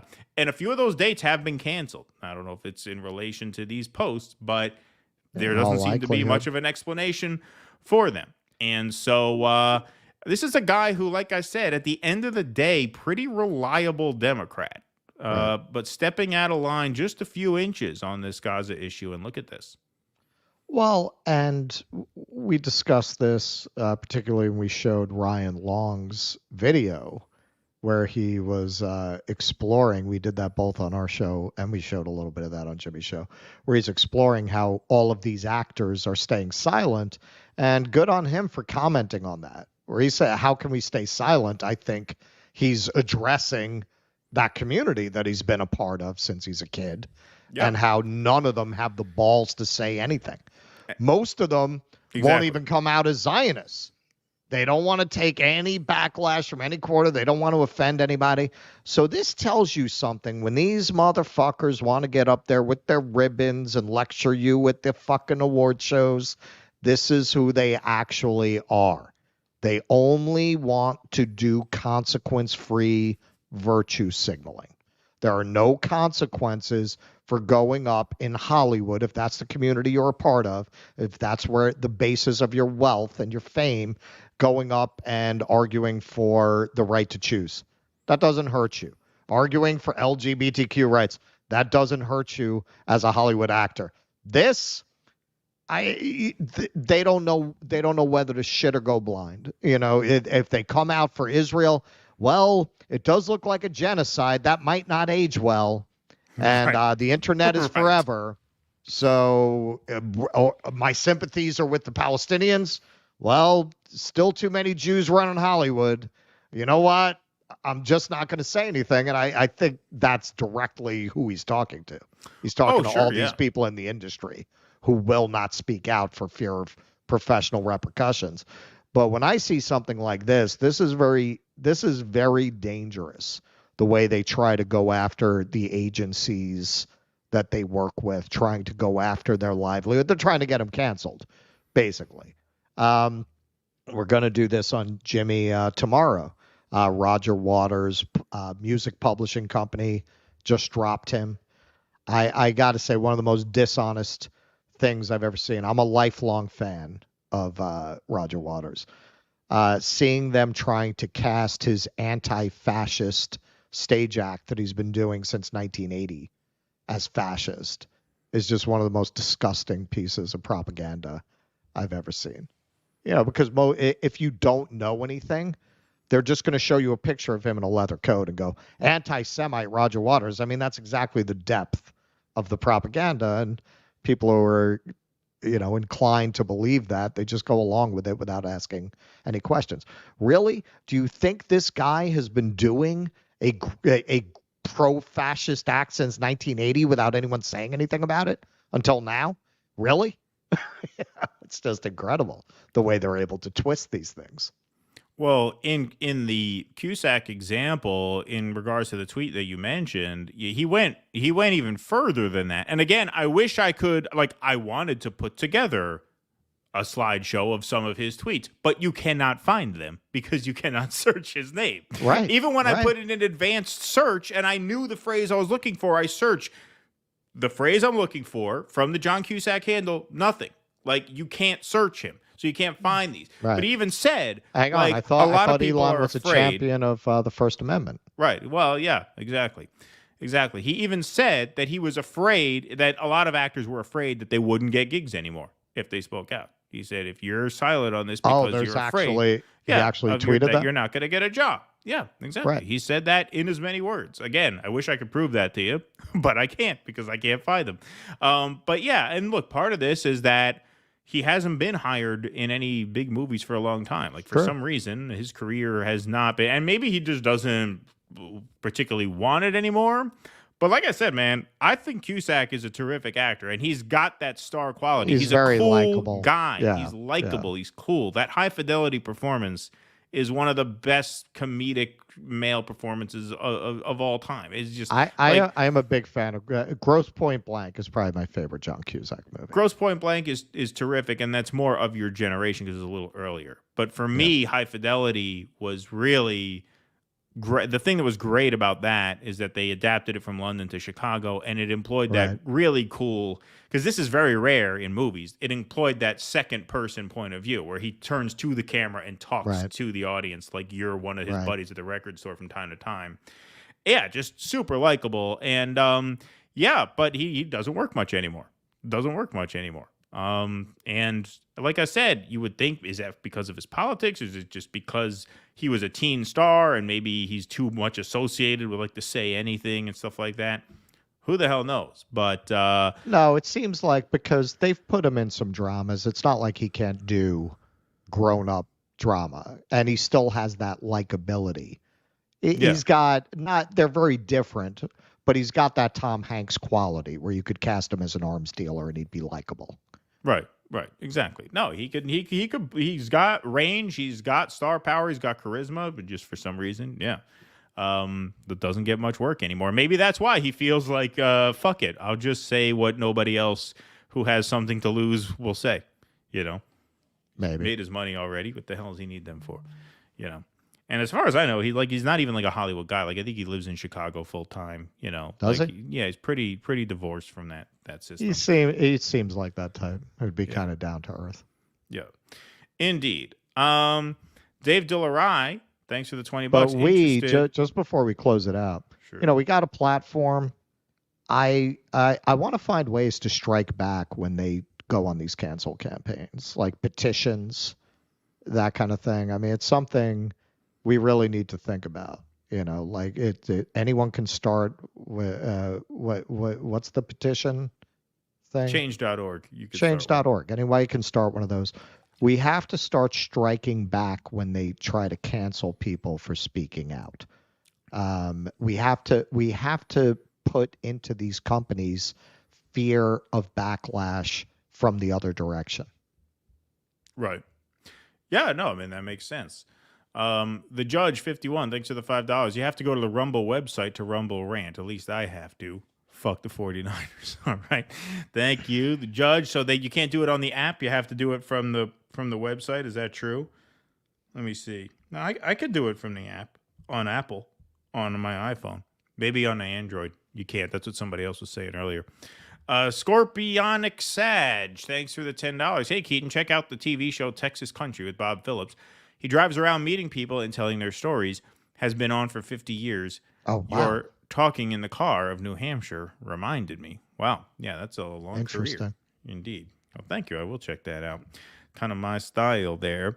Scorpionic Sag again. Older Gen X has Pluto in Virgo. Younger Gen X has Pluto in Libra. Dave Chappelle is Pluto in Libra. Beginning of younger Gen X millennials are Pluto in Scorpio. Okay, then. Yeah, okay. If you say so. You obviously know better than me. That I can say with certainty. Dave Dillerai, thanks for the $20, my friend. Interested in a new Civil War movie. Had wondered if MSM is prepping us for just a sitch as Russ at the JD live show watched a Tim Pool shallow end clip about it, and he said, cool, he's all for it. Fucking fascist. Hang on, were you at the live show? Did he drop it for his premium members? Because I know he puts those up. He must have dropped it. I know they were almost ready to drop it. Maybe that's what it was. Thank you, Dave. Appreciate that. Yasim, thanks for the $5. Appreciate that. Sam, as I am. Reality is nothing viable is inhibiting far worse to come. Denial's fatal. Please refocus, build existential need, mutual aid, disaster plan networks. Now, yes, amen. That is essential. I tried to tell Marianne about that, but she wanted people to give her money and vote for her. That was her answer. That's her strategy. Give me money and vote for me. Yeah. We'll see how that goes. Thanks for the $1.99. Be so excited for Norman. Your baby face, Kay. Thank you. Appreciate that.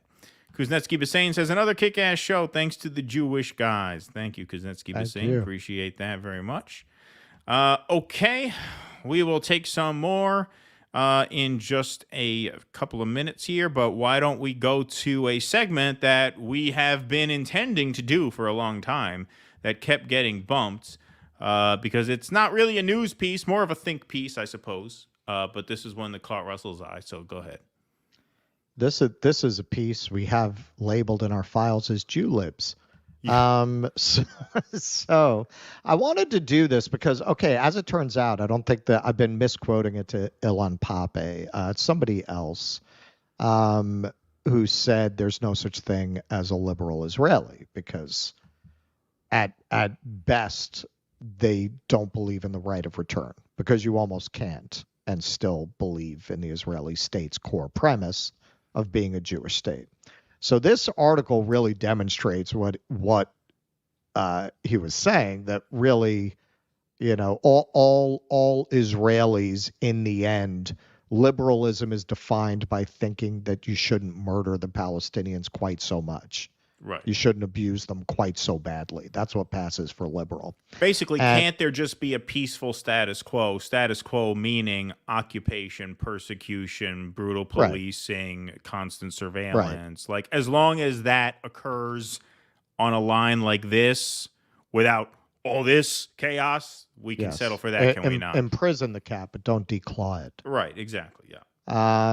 So this article really demonstrates the truth of that because apparently a lot of supposedly liberal Israelis have reacted to the slaughter in Gaza, not by saying, okay, it's the last straw, I'm out of here, but by actually discovering their inner Zionist and realizing how connected to the Israeli political project they really are after all.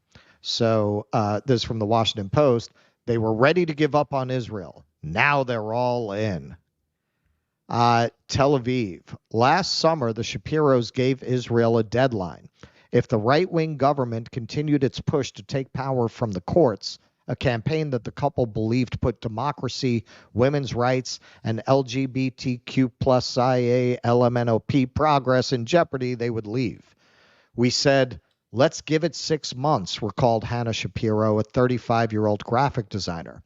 She protested the government almost weekly, pushing the strollers of 2 boys she didn't want serving in the army of a country they saw drifting from their ideals of equity and justice. Remember, kids, it's not equality anymore. It's equity and justice. Then came October 7th when Hamas-led fighters streamed out of Gaza to rampage through Israeli communities. Authorities say they killed about 1,200 Israelis, most of them civilians, and kidnapped 240 more. Now, as the Israel Defense Forces devastate Gaza, rockets fly overhead, and war looms in Lebanon, the Shapiros say they can no longer imagine living anywhere else. Wow, they found their inner Israeli now. I feel more Israeli than ever, said Shapiro, who immigrated here from Paris a decade ago. Last year, I thought I don't need to be Israeli. I can just be a Jewish woman somewhere in the world living my life. Now I can't pretend that I'm not part of these people. Unquote. For thousands of liberal Israelis, October 7th spurred an impulse not to flee, but to double down on a nation they had feared was heading toward autocracy and theocracy. Apparently, those fears have been allayed by a move towards autocracy and theocracy and the slaughter of over 30,000 mostly civilian Palestinians. Now they realize the country is not heading in that direction. Many Israelis overseas hurried home. Military reservists who had been boycotting their training raced back to their units. democracy activists retooled the movement into a vast civil volunteer network. So you understand, like, this would be like if war broke out and the Green Party reorganized itself to support the war effort. Well, if I could just add one thing here, it makes sense that the liberals would fall for this, because liberals in general, whether they're American, Israeli, French, Parisian, right? They are very susceptible to propaganda because their worldview is propaganda. Like, their worldview is that you can be nice inside a brutal system. That's what liberalism is. Exactly. It's exactly. Tolerance and niceness inside a violent system of oppressive capitalism and oppressive war. And so it makes sense that they would be the ones who are like, yeah, no, I was getting really concerned about the judicial overreach, and oh, what's this? An attack happened? They fall in line immediately. Makes total sense.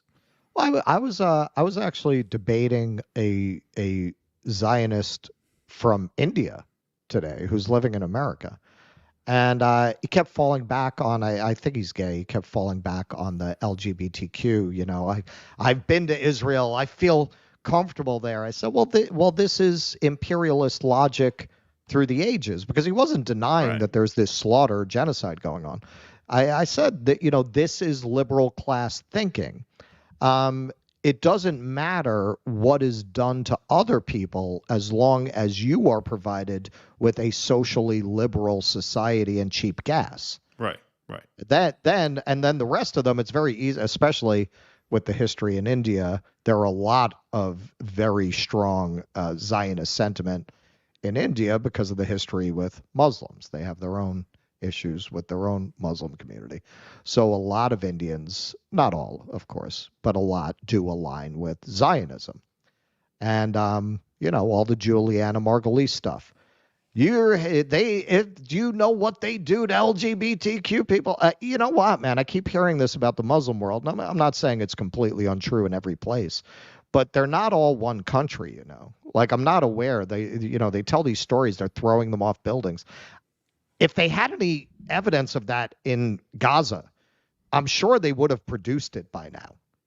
Like, are they throwing any gay people off roofs in Gaza? I mean, not that it would justify slaughtering women and children anyway, but they invoke that and without any evidence.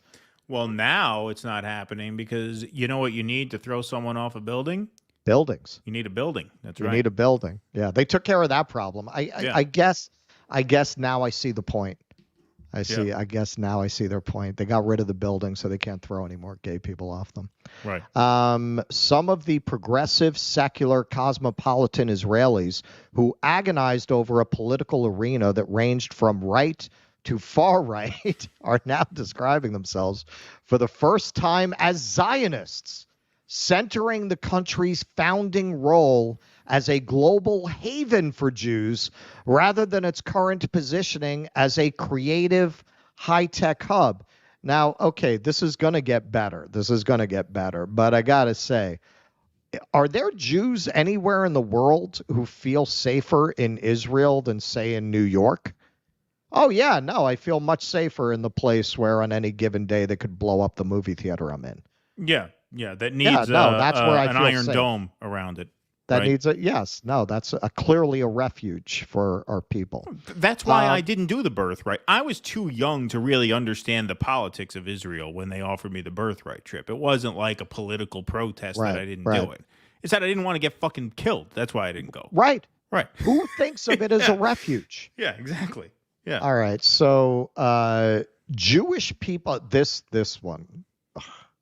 Jewish people in Israel are dying for Jewish people in the rest of the world to have a plan B one day, Shapiro said. We have to be here.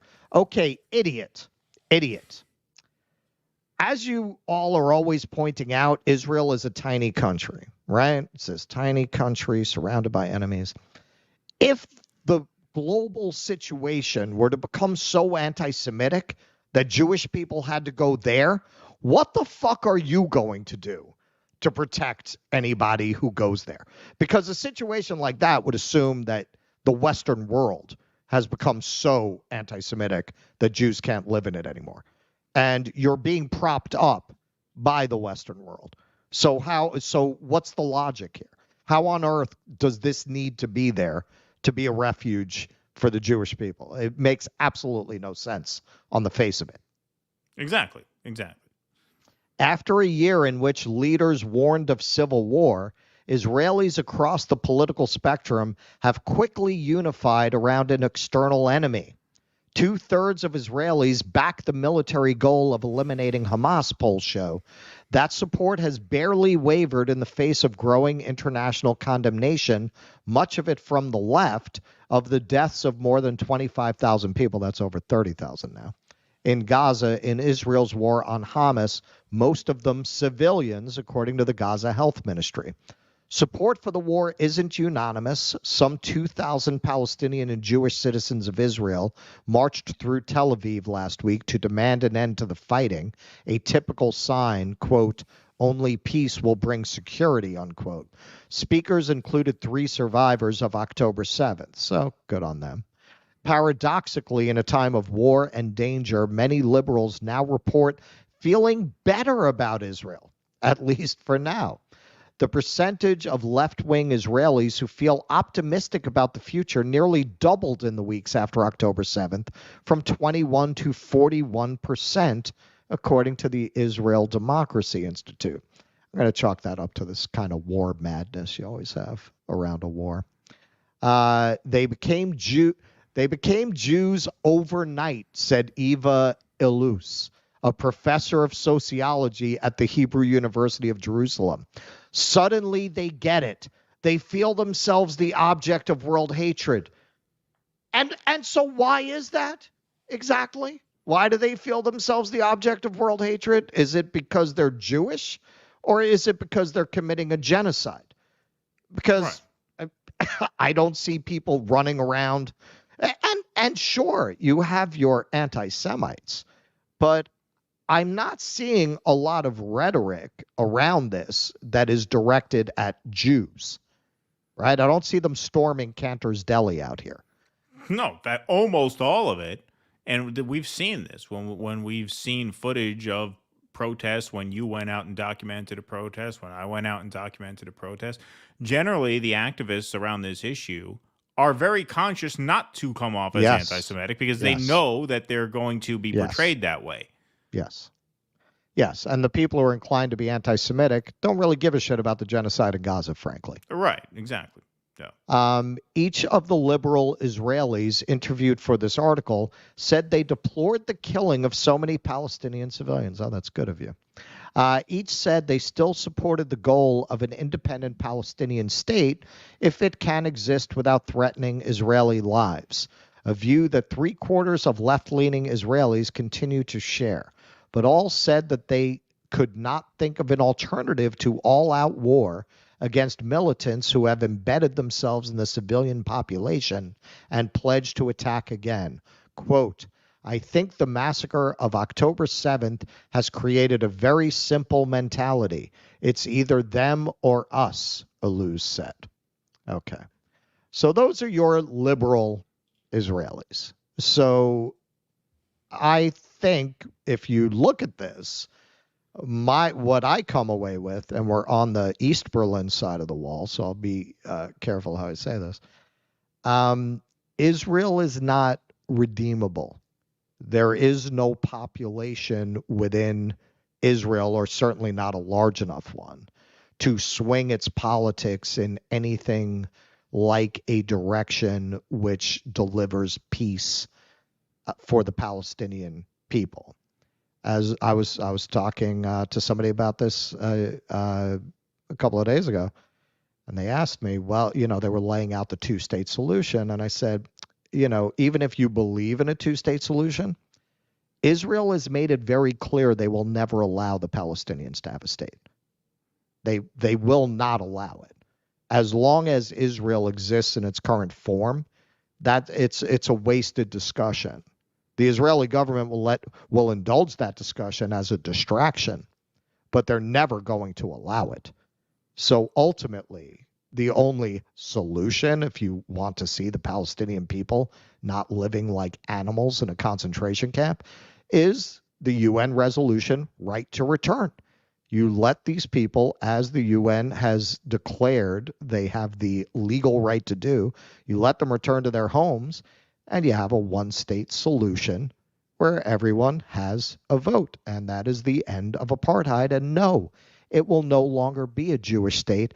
And no, you being there is of no benefit to the Jewish people. All you are doing is spreading the anti-Semitism that you claim to be saving Jews from. Yeah, and as for this like newfound nationalism that these people speak to, a similar, not identical, but a similar dynamic occurred after 9/11 here. Now, it wasn't quite the same thing because it's the war fever. Now, Israel was obviously in a state of political turmoil before October 7th. That really wasn't the case here in 2001. There was dissatisfaction with George Bush after he came to power under mysterious and some might say illegitimate circumstances. But we were still in the post-Cold War. Some people say that, yeah. We were still in the post-Cold War sort of end of history phase. And for that reason, so this is a different reason, but there was not much patriotism in the air in the 90s. It wasn't a patriotic time. Like growing up, I didn't really feel any patriotism. I was, a kid during the 90s, early teen when 2000 happened. There was no real need to be patriotic because there was no perceived threat to us. Like you didn't have American flags on bumper stickers or on lawns in the 90s. Not really. I mean, every once in a while. But it wasn't like it was post 9/11 because there was no perceived threat. So all right, it was the end of history. End of history, right here, right now, right? So so there was this, once there was a perceived threat that sort of rallies a certain sense of patriotism and nationalism in people, and that had the effect here. And as you can see here, it had the effect on the, as Russell says, the quote unquote liberals. Who feel now more Israeli and more necessarily Israeli than ever, even though that first lady, had only lived there for 10 years, right? Right. So, and you were concerned about the country moving towards autocracy and theocracy, and this is what changed your mind? Right. Yeah. That's just amazing. Indeed. David Santucci, I can't believe the stupidity of these people. What the hell difference would have made it if 2 more women with hijabs got in and did another protest? They got protested anyway. Yes, exactly. Yep. That's what I said. Yep. Yeah, no, just unbelievable. Unbelievable. It would be really fun if Kamala ran for president. I mean, that would just be the greatest campaign ever. Well, we're gonna cover the James O'Keefe thing on Jimmy's show tomorrow. Yeah, apparently Jimmy doesn't mind getting screwed on copyright. That O'Keefe, that prick, he puts copyright claims out on anybody who features his videos. That's why we would have done it tonight. Yeah, we would have done it tonight, but I'm not interested. But that wasn't... anyway, I won't step on the segment. He's going to have more tomorrow. There's a part 2, so get ready to add shit. Really? Yeah, get ready to add stuff. That creates more work for you in the morning. Yes. Yeah, unfortunately, but there is a part 2. Zach Boyles, thanks for the $1.99. If everyone went green in 2016, we'd have vax stats. Yeah. Good one. Ruthless criticism. Well, let's get the cowbell out for ruthless criticism, even though he's going to keep the argument alive. Oh, boy. Projection, WRT, Bree this aside. fucking bitch gain weight. Jesus. The point made was precisely that culture war virtue signaling has no bottom. Again, the right were happy to cry foul children's lack of school socialization during COVID. Your take on this is a miss. Reconsider. Okay, so listen, man. I think you need to reconsider because I saw the comments and nobody really agrees with you about this. So clearly you have some kind of a fan feeling about her, which is fine. I mean, look, I support Roger Waters in spite of his anti-Semitism and pro-fascist state Yeah, instead of his fascism. So if you're a big fan of Brianna, such that you have the blinders on, doesn't matter that this is somebody who the value of seeing homeschooling as child abuse is completely consistent with views she's expressed in other areas like transgender issues, where she said some of the honestly stupidest things I've ever heard in a debate with no lack of stupid things said. If you're going to choose to bend that far over backwards to give the benefit of the doubt because technically she didn't say what she meant, what can I tell you? What can I tell you? I mean, overall, I have very little tolerance for people with a victim complex, even when they are victims. I just saw a tweet yesterday. She frames every argument as, she's like the ultimate Jewish mother. I stood up for the third parties, and this is what I get in my comment section. Oh, I have no patience for that, especially with somebody who has and has had the privileges that Brianna has. So, we just like who you like, man. Like who you like. I think fundamentally it's pretty clear what she was saying there. If you disagree, God bless. I think you're right. I mean, Russell said you were half right, and I think for the donations, I'm willing to round up and say you're right. Yeah. Notable zero. This is a guy who will sell out Gaza for chicken wings. All right. I didn't say I'd sell out Gaza for chicken wings. I said if you're going to boycott a company, why make it a company with something unique to offer like oven-baked chicken wings? And why not boycott another company that's totally replaceable? Like I said, man, you can have Keaton for the price of a chicken wing. Notable zero, $10.01. I like these guys way more than Craig Pasta. We love Pasta. We love Pasta too. Pasta's got a new show, by the way, and we YouTube love Pasta, finally the gave dish him and the person. Yeah, and YouTube finally gave the guy a break. Finally gave him monetization back. So his new channel, Pasta to Go, you should all check out. You should all subscribe to that. And hit him up with some super chats, man. The guy's been in YouTube jail far, far longer than he should have been. I mean, nobody should be there. But he got screwed over and over and over again, and he finally got a break. So go check that channel out. That's Pasta 2, number 2, Go. Like Pasta to Go, Very clever. There's a lot of clever things you could do with a nickname like Pasta, It's true. Christos. Major respect to Pasta Keaton's against the wall. cojones. Yeah, exactly. Yeah, pasta on the wall. There you go. Major respects to Keaton's cojones. Well, thank you. Appreciate that. Fuck yeah, man. Kenman, thanks for the $6.99. Cusack gonna hold up a boombox outside the ADL playing angry death metal. Yeah. Okay, that would be the best. Yeah. He did that. If he had the whole outfit with the bandana wrapped around. Well, you should play. What's the guy? DJ Khaled. Although isn't that guy? Aren't people mad at him? I don't follow. I don't know. But I don't know. F, thanks to the $1.99. Keaton, did you use Jimmy's method of shaving? Russell, have you partaken in the adventures of chest hair trimming yet? I did. I told you I did. Because anything to avoid a drain clog. So, again, the only flaw in his method is that you need to have short stubble on your face so that you don't have to keep clearing the razor of all the hair. Which, obviously, Jimmy doesn't grow a beard. So when he has the stubble, he could just shave right in the middle of the room and not worry about it because it's not an issue because you don't have to clear the razor out. I kept having to clear the razor out, which means I would have to get a bowl of water, put it next to me, kneel down, clear the razor out. Then I had to flush the water down the toilet. So, yeah, it was more of an ordeal for me than it would be for him because he's not a facial hair guy. So I'll have to bring that up to him. It's not as easy as he says if you actually have facial hair. And I don't want him to get in trouble for spreading dangerous hygiene misinformation on YouTube. I mean, this really calls into question his vaccine views and his COVID views. Well, it's hygiene. Yeah, it's hygiene. Yeah, that I mean, counts. it's all of a piece. He's giving you false information about how to shave your beard. It's not false, but he didn't provide context. He didn't provide context. He didn't provide we need context. To put a community it's fine notes if you only on have that stubble. episode. It's not fine if you have a full beard. Yeah. Yeah. We got to put a community note on that episode. We do. We have to, keep an eye on it. For me, I'm abroad. I have my electric shaver, barbershop shaver thing back in New York. That's what I would use for that. To shave that kind of thing. Well, I had an electric razor, but I lost it. I don't know where the hell it is. Anthony. Hey, Anthony. Thanks for the $4.99. My due dissident savings fund finally hit $5. So here you go. Great work, guys. I'm keeping the penny. Beautiful. Keep the change. R.E. Waters. It's like saying Orwell was a fascist. Yeah, of course. Totally. It's ridiculous. Insane. D.T. Chang. I believe in astrology as much as the next guy trying to get laid. Some comedian. Yeah, there you go. That's a good one.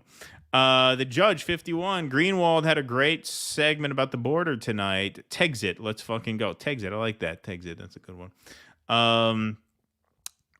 Tropical Rocket. Thanks for the $5. Yo, there was a post that went viral, and I don't think it was sarcastic. It was one of the border groups, like the Texas Stay Strong at the Border, whatever.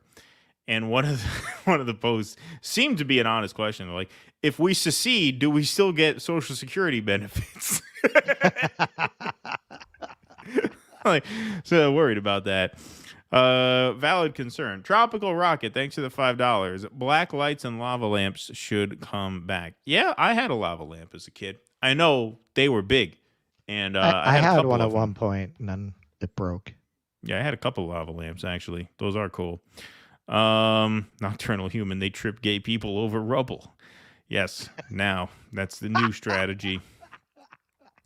That was a good one. Tropical Rocket, thanks for the $5. Jews are safe in fucking Kansas, not Israel. Yeah, no, that's why I didn't go. I didn't go because I didn't go out of like political protest. I didn't go because I thought, isn't it dangerous there? Right. You know? Yeah. Right. I mean, I didn't go, kind of out of political protest. I felt like it wasn't something I wanted to support. I mean, I wasn't. Like, I was never pro-Israel, but I just didn't know enough to really know either way. But if I had known about the honeypots on the kibbutzes, I might have gone. Yeah, then he may have gone. Have gone.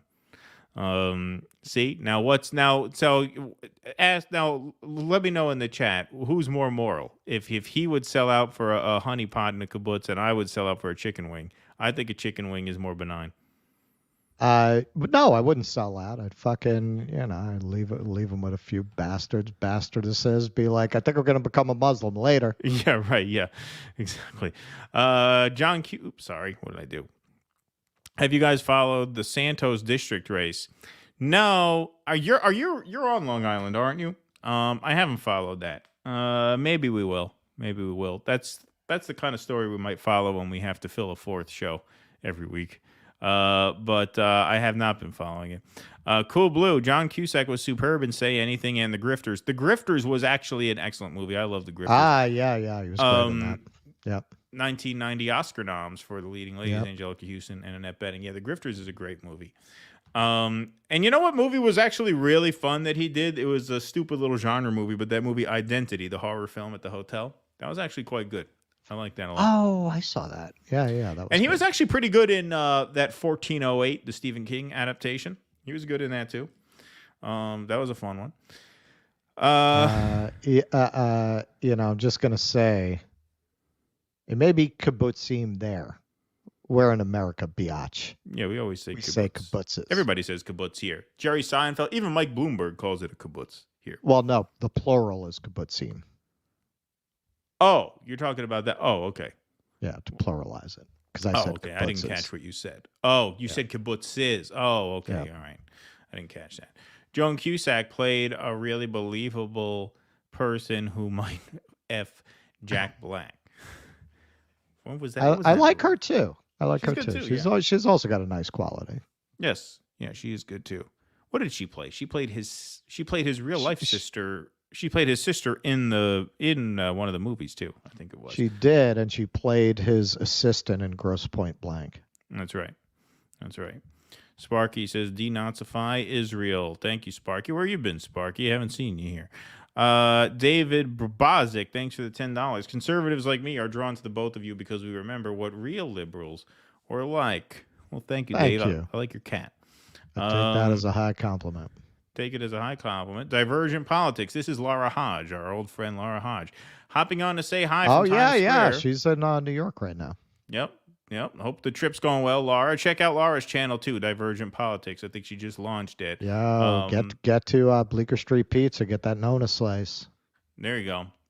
I'll catch the show on the podcast. Keep up the good work, guys. Thank you, Laura. Enjoy New York City. And you want to have a real Jew food experience, 2nd Avenue Deli. 2nd Avenue Deli. That's a fun one, too. All right, let's go here. Reg Cray. Did I remembered that right? Right? 76. Who would Martin Blank have voted for, Trump or Biden? Weigh in, Cusack fans. Neither. Yeah, Neither. he seemed like I feel like he would have refused. Yeah, he would have been a seemed refusenick. pretty outside the system kind of guy, I think. Yeah. Keaton dry a drain weasel with lots of refills, easy to unclog sink. You know what I actually got at one point, and it worked very, very well. I got a little thing that you put in the drain that catches all the hairs. Like the hairs wrap around it, and then every few times you pull it out, and that worked like a charm. That was at my old place, though. All right. Let's go to a couple more of these, and then we got one more segment for you folks. They go to Birthright to lose V-card in Bedouin Huts. Yeah, indeed. That's what I hear. Thanks to the $4.99. As a gay person, so tired of LGBT used as a defense for Zionism, Israel doesn't even allow gay marriage, so stop. So intellectually dishonest. You should send that to Mike Rappaport. See what he has to say. Yeah. Tweet that at Mike Rappaport. If you got a dog that you got special feelings towards, nobody's going to ask you no questions. Can't do that in fucking Gaza. Can't do that. You can't just fucking buy a sheep, fucking in the backyard, say hi to your neighbors. Yeah. They'll throw you off a fucking building if they had one. if they had one. Did anyone have Ben Shapiro in the hip-hop Billboard charts on their bingo card? It's only January. What a bizarre year. Man, I keep meaning to look at that. It's weird. Like, nobody's really covering it, but everyone keeps tweeting to us to cover it. Yeah, it's true. Nobody is covering it. I don't know why. But I haven't seen anyone really cover it. Yeah. I'll take a look maybe for tomorrow. Israel, says Sparky, may be running out of steam. Thank you for the donation. Blinken is talking about speaking to the Palestinian Authority about recognizing Palestine as a country. BS, of course, but may justify ceasefire on Israel's behalf. Yeah, didn't Netanyahu already say no? We're not open to that? Yeah, and they're not. They're running this show, not us. Yeah. Tusker says, if I buy you oven-baked chicken wings, will you join my party? Keaton. Perhaps. It comes cheap. I think you got to throw in the stuffed crust pizza, though. Yeah, I need a stuffed crust pizza, too. Indeed. Brianna's real pretty. Yes, she is. Indeed. Yes. Ofer Kasif boosts socials. Israel wants him gone. Interesting. Okay, good to know. I will search for that account. I might follow him. I forget, though. All right. Let's do one more segment of the evening. We kind of had to do this one, folks, because we have been on the Zionists aren't funny beat for quite a while. Dare I say we kind of are pioneers in the Zionists aren't funny movement. And so here's a guy. It's in our Wikipedia listing. Yeah. What is this guy's name? Dan Adut, who posted a video to his Twitter. Here's some Zionist comedy for you guys. I think Israel absolutely has a right to exist. Right? Ooh, I wish I hot didn't. crowd tonight. Honestly. It's I so wish I bad didn't, I'm because kind the of mad Palestinian that I have to chants watch are this just again. so much more fun than ours. Right? They're quick, they're snappy, they rhyme. Even if you don't agree with them, they're fun to sing. There is only one solution, Intifada Revolution! I'm like, did DJ Khaled write this shit? All right, we're going to pause for just a second because, number one, you all need a break. You can't really take that in more than 25 seconds at a time without having a heart attack. But number two, I want to show this because Mayim Balik, is that how you say her name? I guess she's the host of Jeopardy. Is that who this person is? She hosts Jeopardy now, and she's an actor or whatever. There's what happens. You get rid of the straight white man. You get this. You get this. Yeah, exactly. Mayim Alex Balik. Trebek had fucking class. He was class. Yeah, he wouldn't have reposted this. Not only did Mayim Balik post this, but she thought it was so funny that she should not only post the rest of this bit, but she should post a video of herself reacting in hysterical laughter to the rest of this bit. So here's the rest of it with her reaction. Palestine will be free. I'm like, this is the new From the Window to the Wall.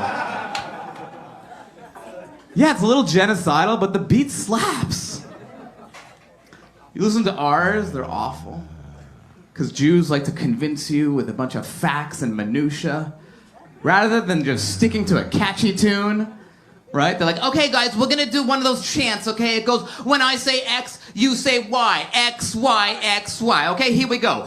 When I say that in 1948 there was a UN partition plan giving a separate state of Palestine alongside a state of Israel, and the Palestinians rejected it and the Israelis accepted it, and then there was the War of Independence, which against all odds we won, and then in 1967 there was the Six-Day War where all the Arab armies attacked us, and again against all odds we won, and then of course there was the Refugee Crisis Resolution 242, which we will take care of in a final resolution, and then in 1973 was the Yom Kippur War. Okay, all right. So this was some of what John Cusack was kind of hinting at in the tweets that nobody could find because he's been shadow banned, right? About just the one-sidedness in Hollywood and in show business.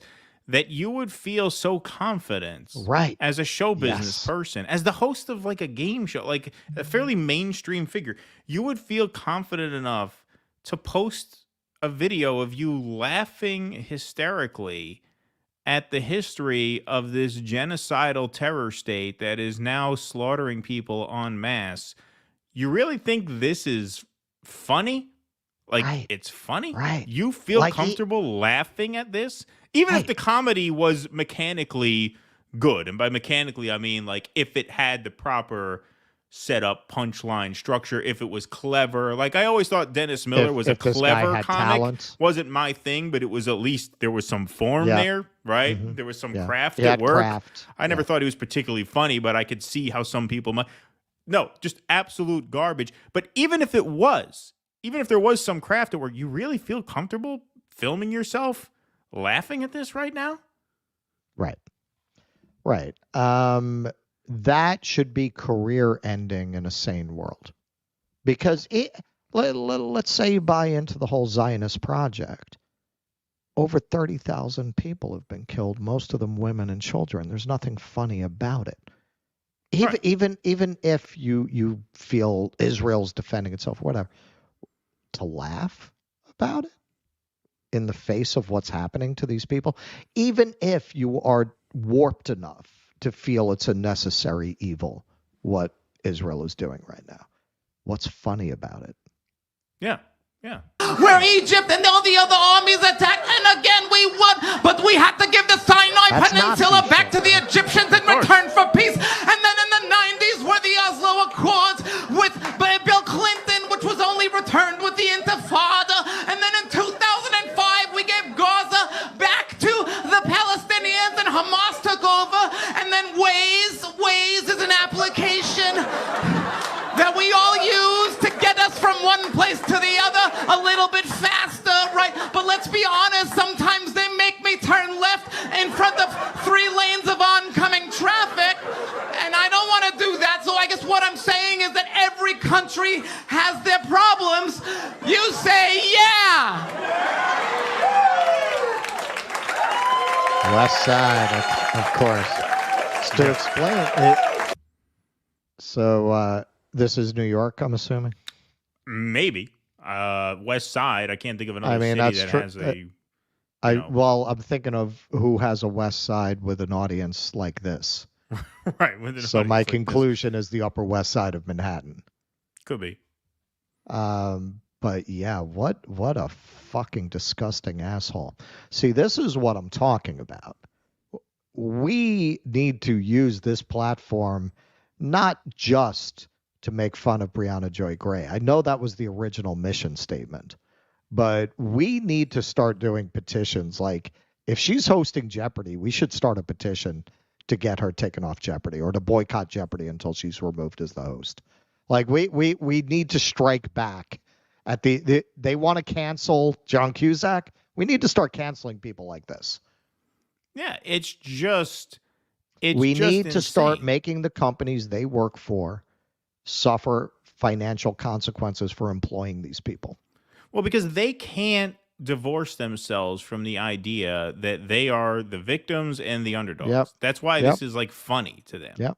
You Well, know? they're like Nazis. I mean, they're honestly like Nazis. I watch a lot of the behavior of Zionists, and I think of Hunter Thompson saying in Circus and Fear and Loathing, this is what the whole hip world would have been doing if the Nazis had won the war. I watch a lot of the behavior of Zionists and the humor of Zionists, and I say, yeah, man, like if the Nazi regime had survived, this is the kind of cultural output they would have had. Yes, and I saw some Jews down on the street, and they fell in the sewer. Right. You know, Well, it's like yeah. I mean, in Inglourious Bastards, like in the pub scene, that was what they did. That's how they carried on. You know, that kind of thing. President Jesus or President Jesus says she was fired from Jeopardy. Was she? I don't know. I don't even know who she is. I know she was hosting for a while, and I guess she. There does goes that. something on We camera should still for a do a living. petition for John Cusack before they fucking drop him from his agency. All right, we take it back about Jeopardy. Leave them alone. Apparently, they're not implicated. Leave them in this. alone, but I don't take it back about Pizza Hut. Like me and Keaton, man, we've survived a lot of ups and downs, but we have a real division about Pizza Hut here. Listen, there's Like, no reason to hate on Pizza This is a Hut. band breakup level disagreement. There's no reason to hate on it. Listen, you could be a pizza lover without being a pizza snob. I'm a pizza lover. I love good pizza. I appreciate real good New York pizza. That doesn't make me a pizza snob. I'll eat gas station pizza. I'll eat 7-Eleven pizza. I'll eat Sam's Club happens to have very good pizza. So yeah, I'm all for that. Just like I love beer, but I'm not a beer snob. Like, yeah, I appreciate a good beer, but I'll drink a Coors Light, I'll drink a Bud Light, whatever. You know, it doesn't matter. Yeah, but you won't give up Pizza Hut as a gesture. I would if it came down to it. I'm just saying there are other options on the table. There are other companies, I think, that are more. If you could come up with a company that would be as easy to boycott and as visible to boycott, then let me know. All right, because fine. Pizza Hut, I just feel like it's because Puma, unless you specifically wear Pumas. Well, okay, fine. Starbucks is one. The people are already boycotting. People are already doing Starbucks. All right. Well, what about McDonald's? How about that? See, now Russell's gonna give me shit about McDonald's. Well, I do like the egg McMuffin. No. I'm trying to think. Would it work? $2.99 for an egg McMuffin's not bad. I don't know. No, fuck McDonald's. I'm trying to think. Like, would it work? Like, why wouldn't it work? It's more visible than Pizza Hut. Because I'm not sure if the people who eat at McDonald's are keyed into these issues. The people who eat at Pizza Hut are not keyed into these issues. That's an insane argument. McDonald's is just as visible I want in the comments as Pizza section, Hut. Your opinion, Pizza Hut or McDonald's? It's not even close. Like, which one do you think? Not about what you would most prefer to give up, but what do you think would have the most impact? Actually, you know what? That's wrong. McDonald's, if you could really bring down McDonald's, that would have a huge impact. Of course, it would have a huge impact, and it's hugely present, and look, to everybody in the audience who's thinking about this, I will just remind you, McDonald's does not have any products that are truly unique to within that fast food world. It's true. It's true. Their chicken sandwiches are far inferior to the Wendy's chicken sandwiches. Not even close. They use that ground chicken shit where the Wendy's uses a real chicken breast. McDonald's uses a real chicken breast for a couple sandwiches. All right. So it looks like no people good. are with you, man. McDonald's. Of course, McDonald's. All right, man. Let's fucking try it. McDonald's doesn't have a garlic butter McDonald's spray boycott. that they spray all over the hamburger buns. That garlic butter spray on a stuffed crust pizza is just it's good. It's unique. They have something unique to offer. Now, I think Pizza Hut can be brought to heel. I think Pizza Hut can be reformed from within, as I said on the last show.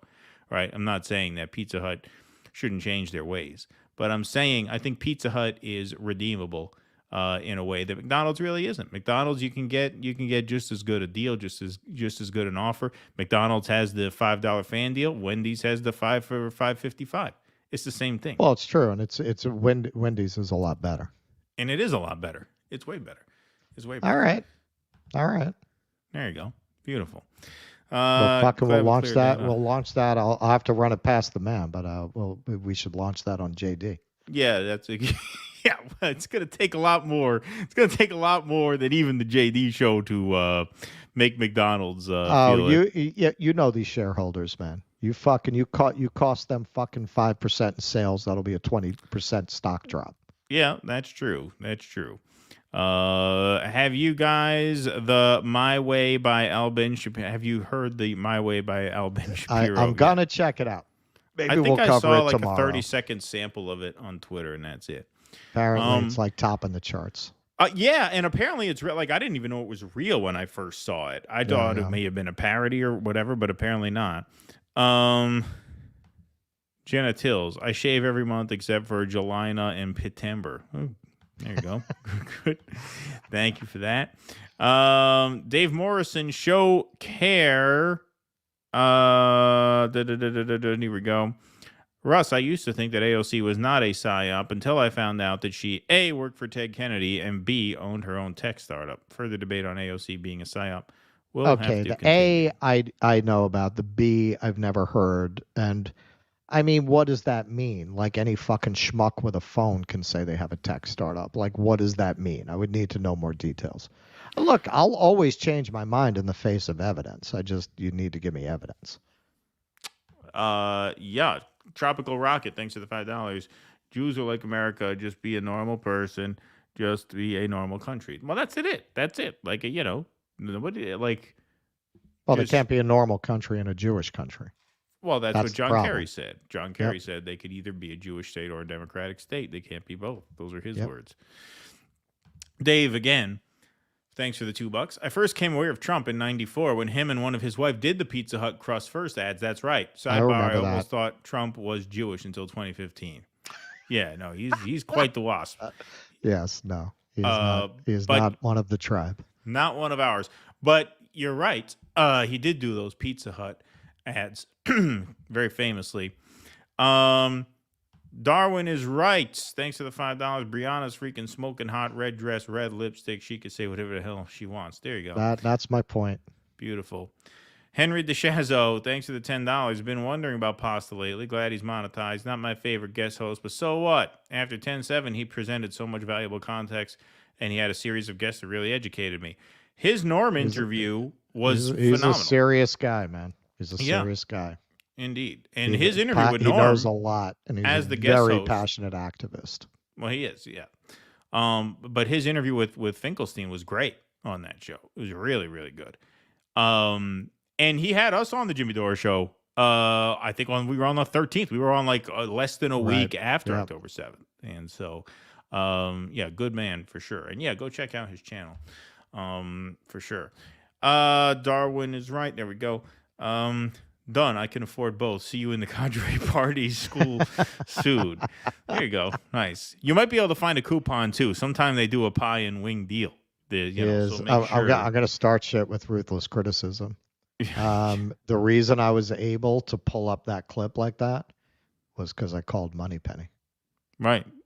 So Moneypenny, I need that Breonna Joy Gray clip for the show. That's Send right. it to me in 5 minutes. Tusker tipped him off. It was a setup. It was a setup. People without a sense of humor take the wrong people seriously. Indeed. Thank you, Sparky. Damn right. Those Nick are words Wesley. to live by. Nobody laughing about Iraq, Afghanistan at all, and suddenly in Israel. This is hilarious. Yep. Indeed. It's fucking sick, man. No, just insane. How do you laugh about that? How do you laugh? Yeah, like how? Because if you're gonna do gallows humor, you have to do it from the victim's perspective, and this is what I mean. They cannot not see themselves as the victims. They don't get that they're not the victims in this, even as the Palestinian death count multiplies theirs by 30 times. They still won't see it that way. Right? Like, we would make a gallows humor joke about you need buildings to throw a gay person off a building. Right? That's gallows humor, but it's told from the perspective of the victim. That's why... Well, that's the kind of humor we specialize in. Exactly. That's just what I was going to say. That's why most Jews are funny, because Jews are a persecuted people. And so we gain our gallows humor as a way of processing our own persecution. The Irish are the same way, right? People with a very tragic past, and they use humor as a coping mechanism. Right. The Zionists don't like that about us Jews. They call us Holocaust Jews for that reason. You're processing your persecution through humor. That makes you weak, right? You're exploiting your victimhood by doing that. You should process it through violence. Right. You should process it through violence, through macho, through conquest, right? And that's why they're not fucking funny, because what's funny about that, right? Patrick T, we mustn't stoop to their tactics, Russell. No canceling. If anything, just keep highlighting how idiotic and disgusting they are. I mean, you got a point, but like at the very least, you know, like preemptive canceling, like, hey, if this agency drops John Cusack, there are going to be consequences. Also, against this agency. There is a distinction between being fired from a job that curates content and being canceled. Like, I would never want Maya Malik, whatever the fuck her name is, I would never advocate for her being thrown off social media and not being able to speak on social media. No. Because that's a speech issue, right? So that you could call cancellation, right? She shouldn't, I don't think she should be deplatformed. She shouldn't not have a right to say her piece. Sure. Yeah. But if she works for a company, and apparently she doesn't anymore, but if she works for ABC hosting a game show that is supposed to be like palatable to a mass audience, and they specifically choose people who they think are palatable to mass audiences, I don't think there's anything wrong with raising a hand and say, hey, you know, this woman thought it was a great idea to tweet out a video of her laughing hysterically in support of a government that is mass murdering people. Like, that's not canceling. It's not the same. It's not saying she doesn't. It's not saying she doesn't that she doesn't have a right to a forum. But a game show hosting slot is not a forum. That's a specific job that is granted to people for specific reasons, right?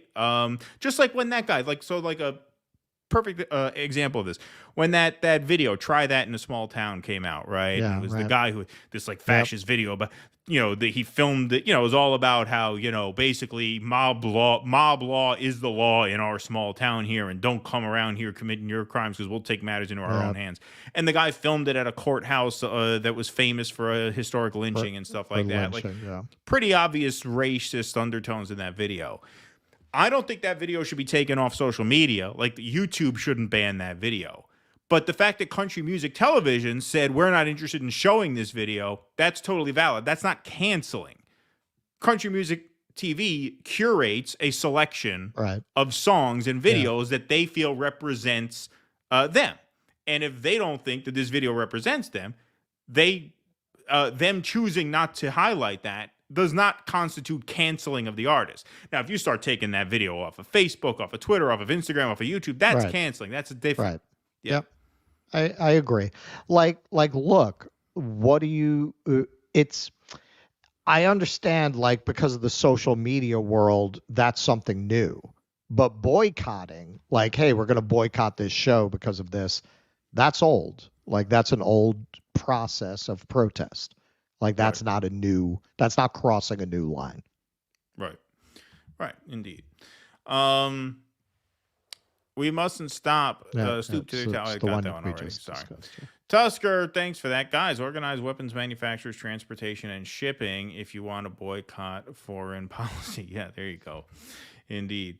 Okay, where's Kill? Thanks for the $5. Pizza Hut is safe and effective, Dr. Fauci 2020.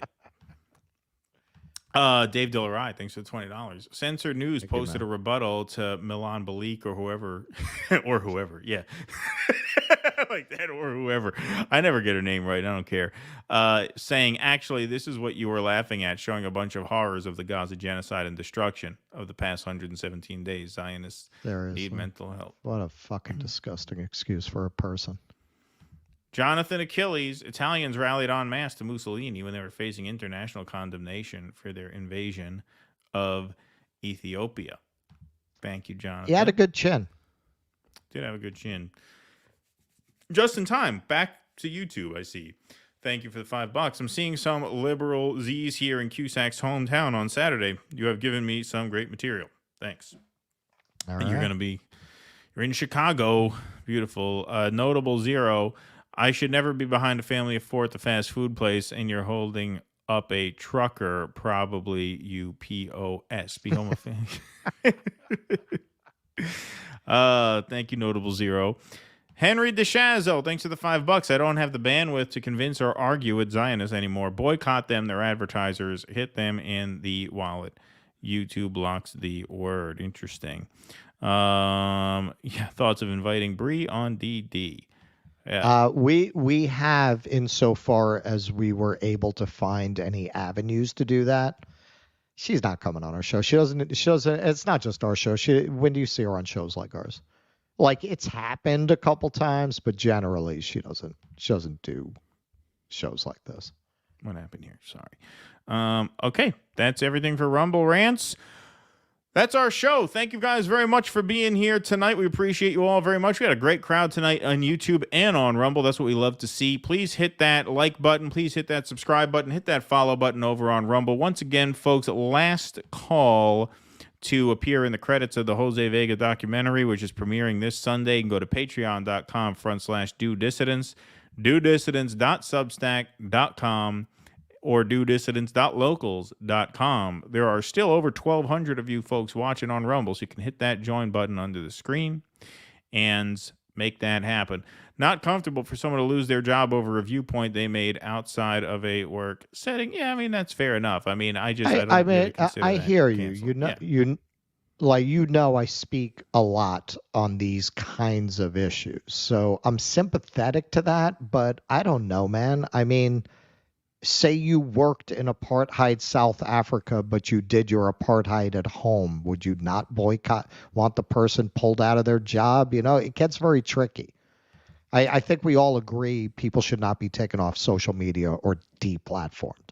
But when you start getting into boycotting these very public figures like this, you're not even talking about the racist guy at the gas station, right? We're not even talking about that. You're talking about very high profile, very wealthy people, actually. Like, it's out of line to boycott them?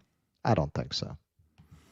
Alrighty, folks, that is our program. We thank you guys all very much for being here tonight. We will see you guys tomorrow, 6 p.m. Pacific, 3 p.m. Eastern, on the Jimmy Dore Show. There we go. Thank you for highlighting that. Thank you, Sparky. Fight the power. Appreciate that, Sparky. Thank you very much. Positive note to go out on. Another one here. We got one more. Boycotting invented in Ireland during the famine. Is that true? Scott. What the hell happened here? Sorry. That's true. I didn't know that. I did not know that either. We will see you guys tomorrow on the Jimmy Dore Show. Like I said, 6 p.m. Pacific, 3 p.m. Or 6 p.m. Eastern, 3 p.m. Pacific. Sorry about that. And we will be back here Friday Professor morning. Norm Finkelstein. Yes, Norm Finkelstein tomorrow. So it's been a pleasure, everybody. Thank you. Please hit that like button and please hit that subscribe button on the way out. We will see you all on the Jimmy Dore Show tomorrow and then back here Friday morning. Until we do see you again, please be safe and be well. Thank you again. Courage. Please clap.